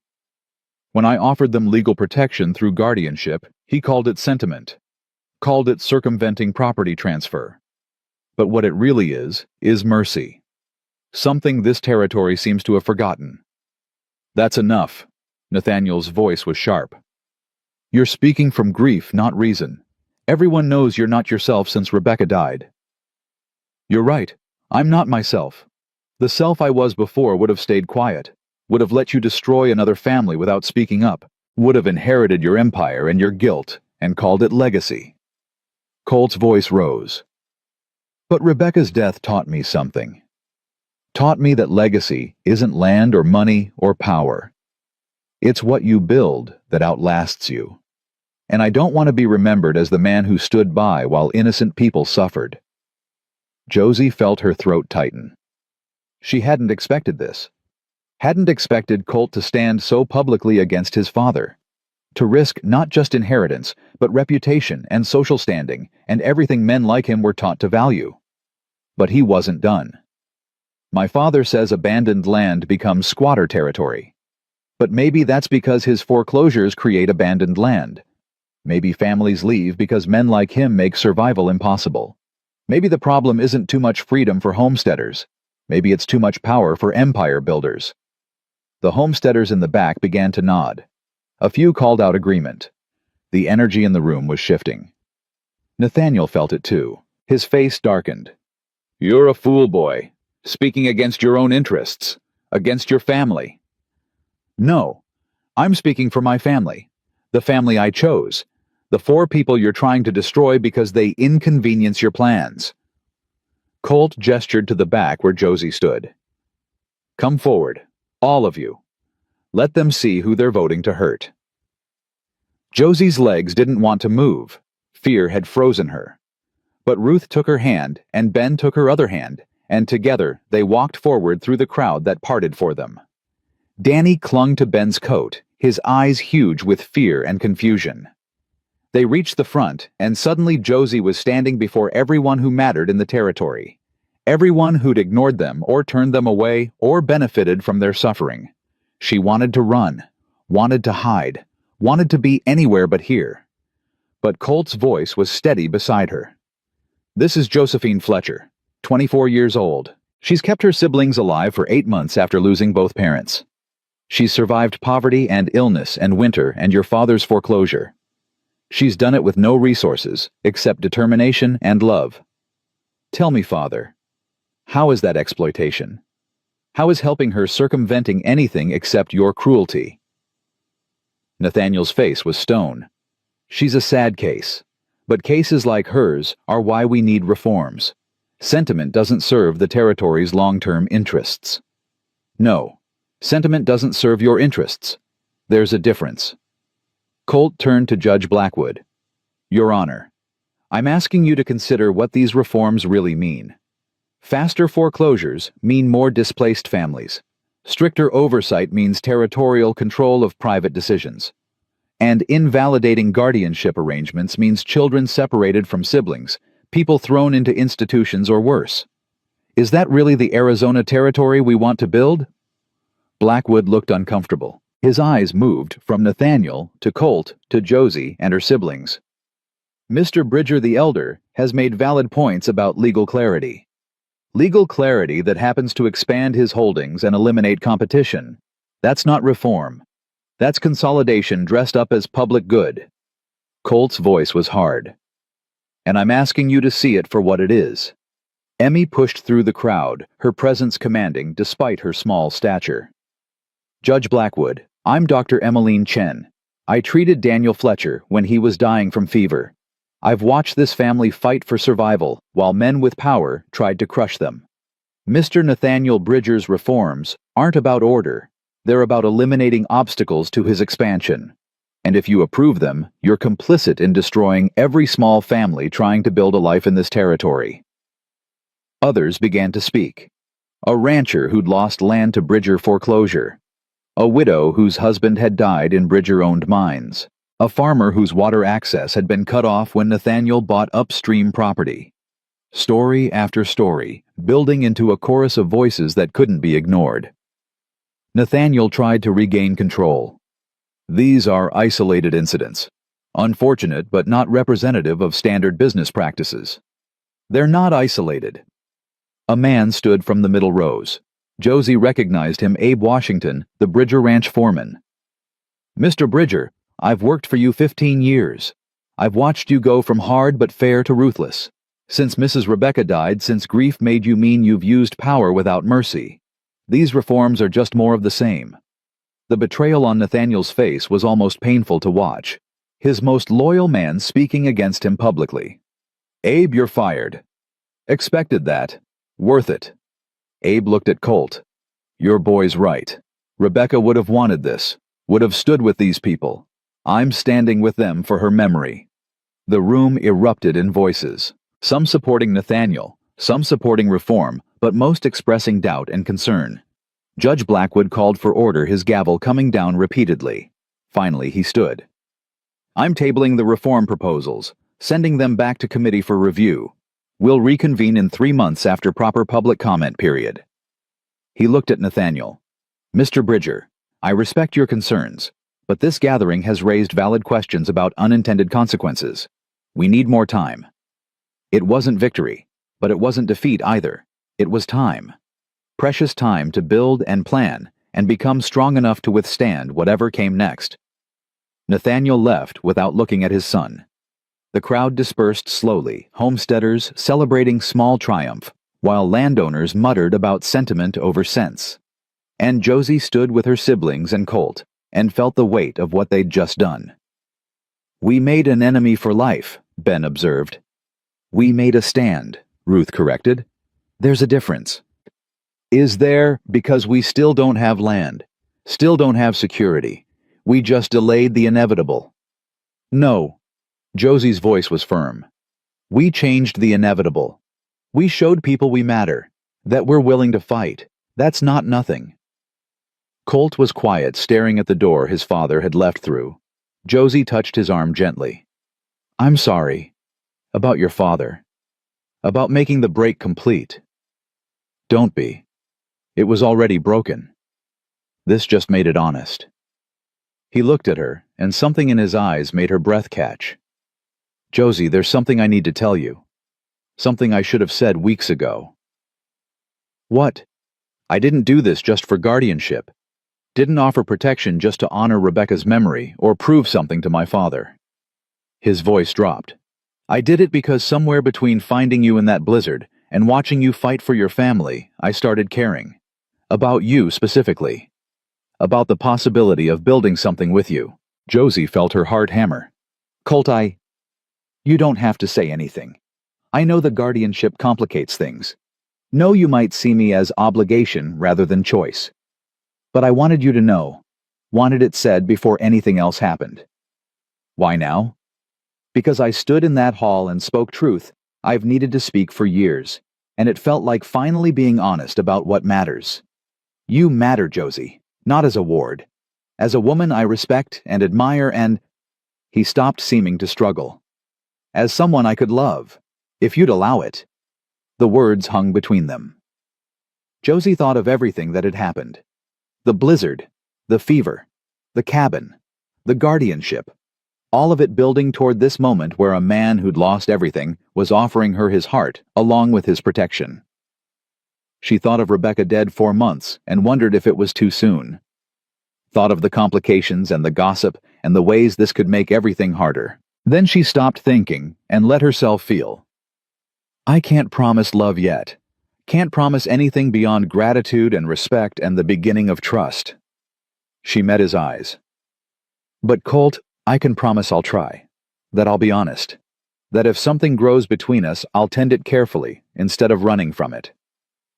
His smile was worth everything they'd risked. "That's enough. More than enough." They walked back to their cabin in the fading light, 5 people who'd become family and might become something more. The winter was ending. Spring would come with planting and building, and all the hard work of turning hope into reality. But for now, they had this: protection and partnership, and the promise of possibilities worth fighting for. 3 months passed in blur of work and planning. The money grew to $530. Enough for land and equipment, and a chance at the farm Josie's father had dreamed about. They bought 40 acres along the Verde River land, with good soil and reliable water, and no Bridger claims attached. Breaking ground that first day felt like resurrection. Josie stood with a shovel in her hands and felt her father's presence so strongly it made her chest ache. This was his dream, his vision, and she was making it real.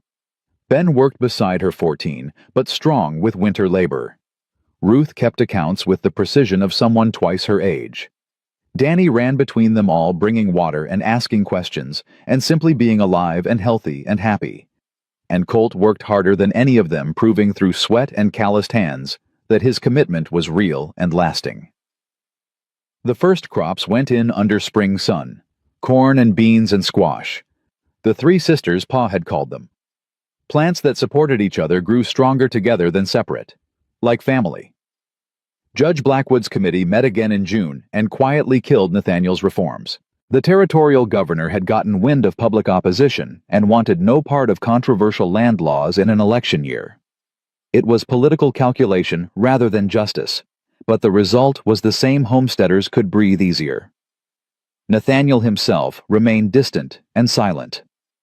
He didn't apologize, didn't acknowledge his son except through cold absence. But he stopped actively opposing them, and sometimes that was the best you could hope for.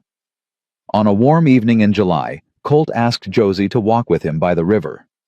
They moved in comfortable silence, watching water flow past on its endless journey south. "The corn's coming in strong," he said finally. "It is. Better than Pa ever managed. The soil here is good." "It's not just the soil. It's the care, the attention." He stopped, turning to face her. "Josie, I told you in March that I could love you if you'd allow it. I need to correct that statement." Her heart clenched. "Oh, I don't could love you. I do love you. Have for months. Watching you build this farm. Watching you raise your siblings. Watching you turn survival into thriving. I love you completely." His voice roughened. "And I'm asking if maybe when enough time has passed, that it's proper you'd consider marrying me.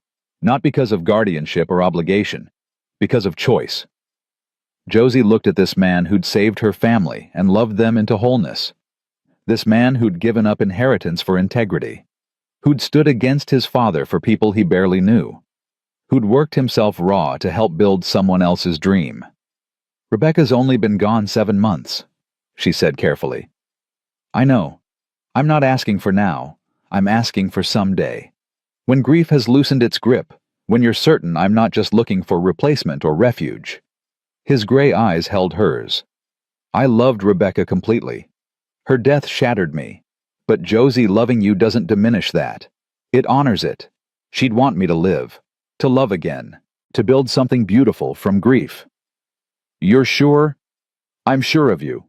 Sure of this family we've built. Sure that what we have is worth making permanent." He took her hands.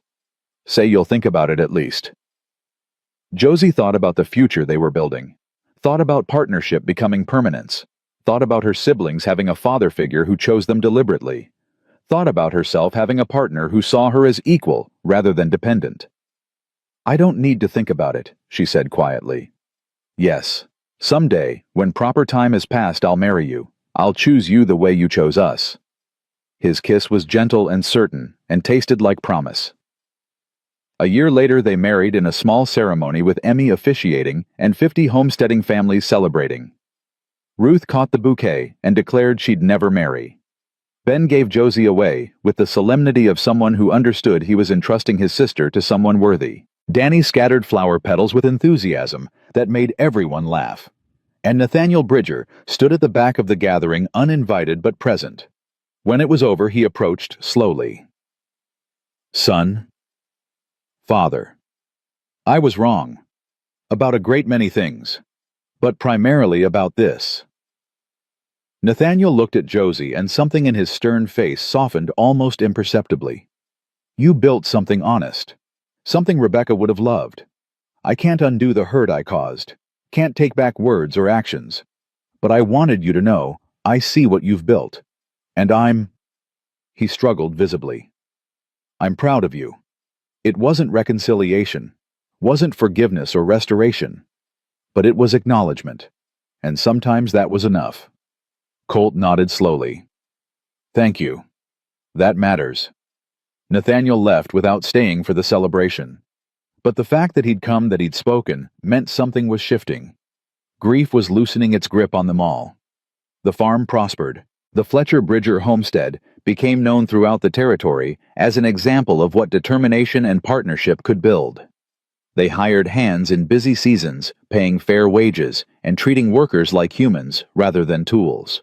They fed families through hard winters. They took in orphans and gave them work and hope.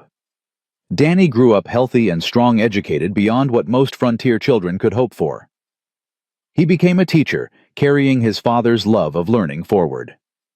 Ruth became a writer, documenting homesteader stories and fighting through words for justice her father had believed in. Ben took over the farm, eventually running it with the same fierce determination that had kept him alive through that terrible winter. And Josie and Colt built a life that honored every loss they'd endured by refusing to let grief make them small or mean or hopeless. On cold winter nights, when snow fell outside their warm home, Josie would sometimes remember that moment in the blizzard when she'd aimed her rifle at a stranger on horseback. That instant when she'd been seconds from shooting the man who'd become her salvation. She'd think about how close they'd come to disaster. How many small choices had led to survival. How trust, given reluctantly, had transformed into love, given freely. And she'd thank God and fate and her parents' memories for those 4 words Colt had spoken that changed everything. All 4 of you, get in. They'd gotten in. They'd survived. They'd built something beautiful from loss and stubbornness and the refusal to let circumstance define them. The weak didn't always die on the frontier. Sometimes the weak discovered they were strong. Sometimes they found people willing to stand with them. Sometimes they built empires of love that outlasted empires of land. And sometimes that was exactly enough.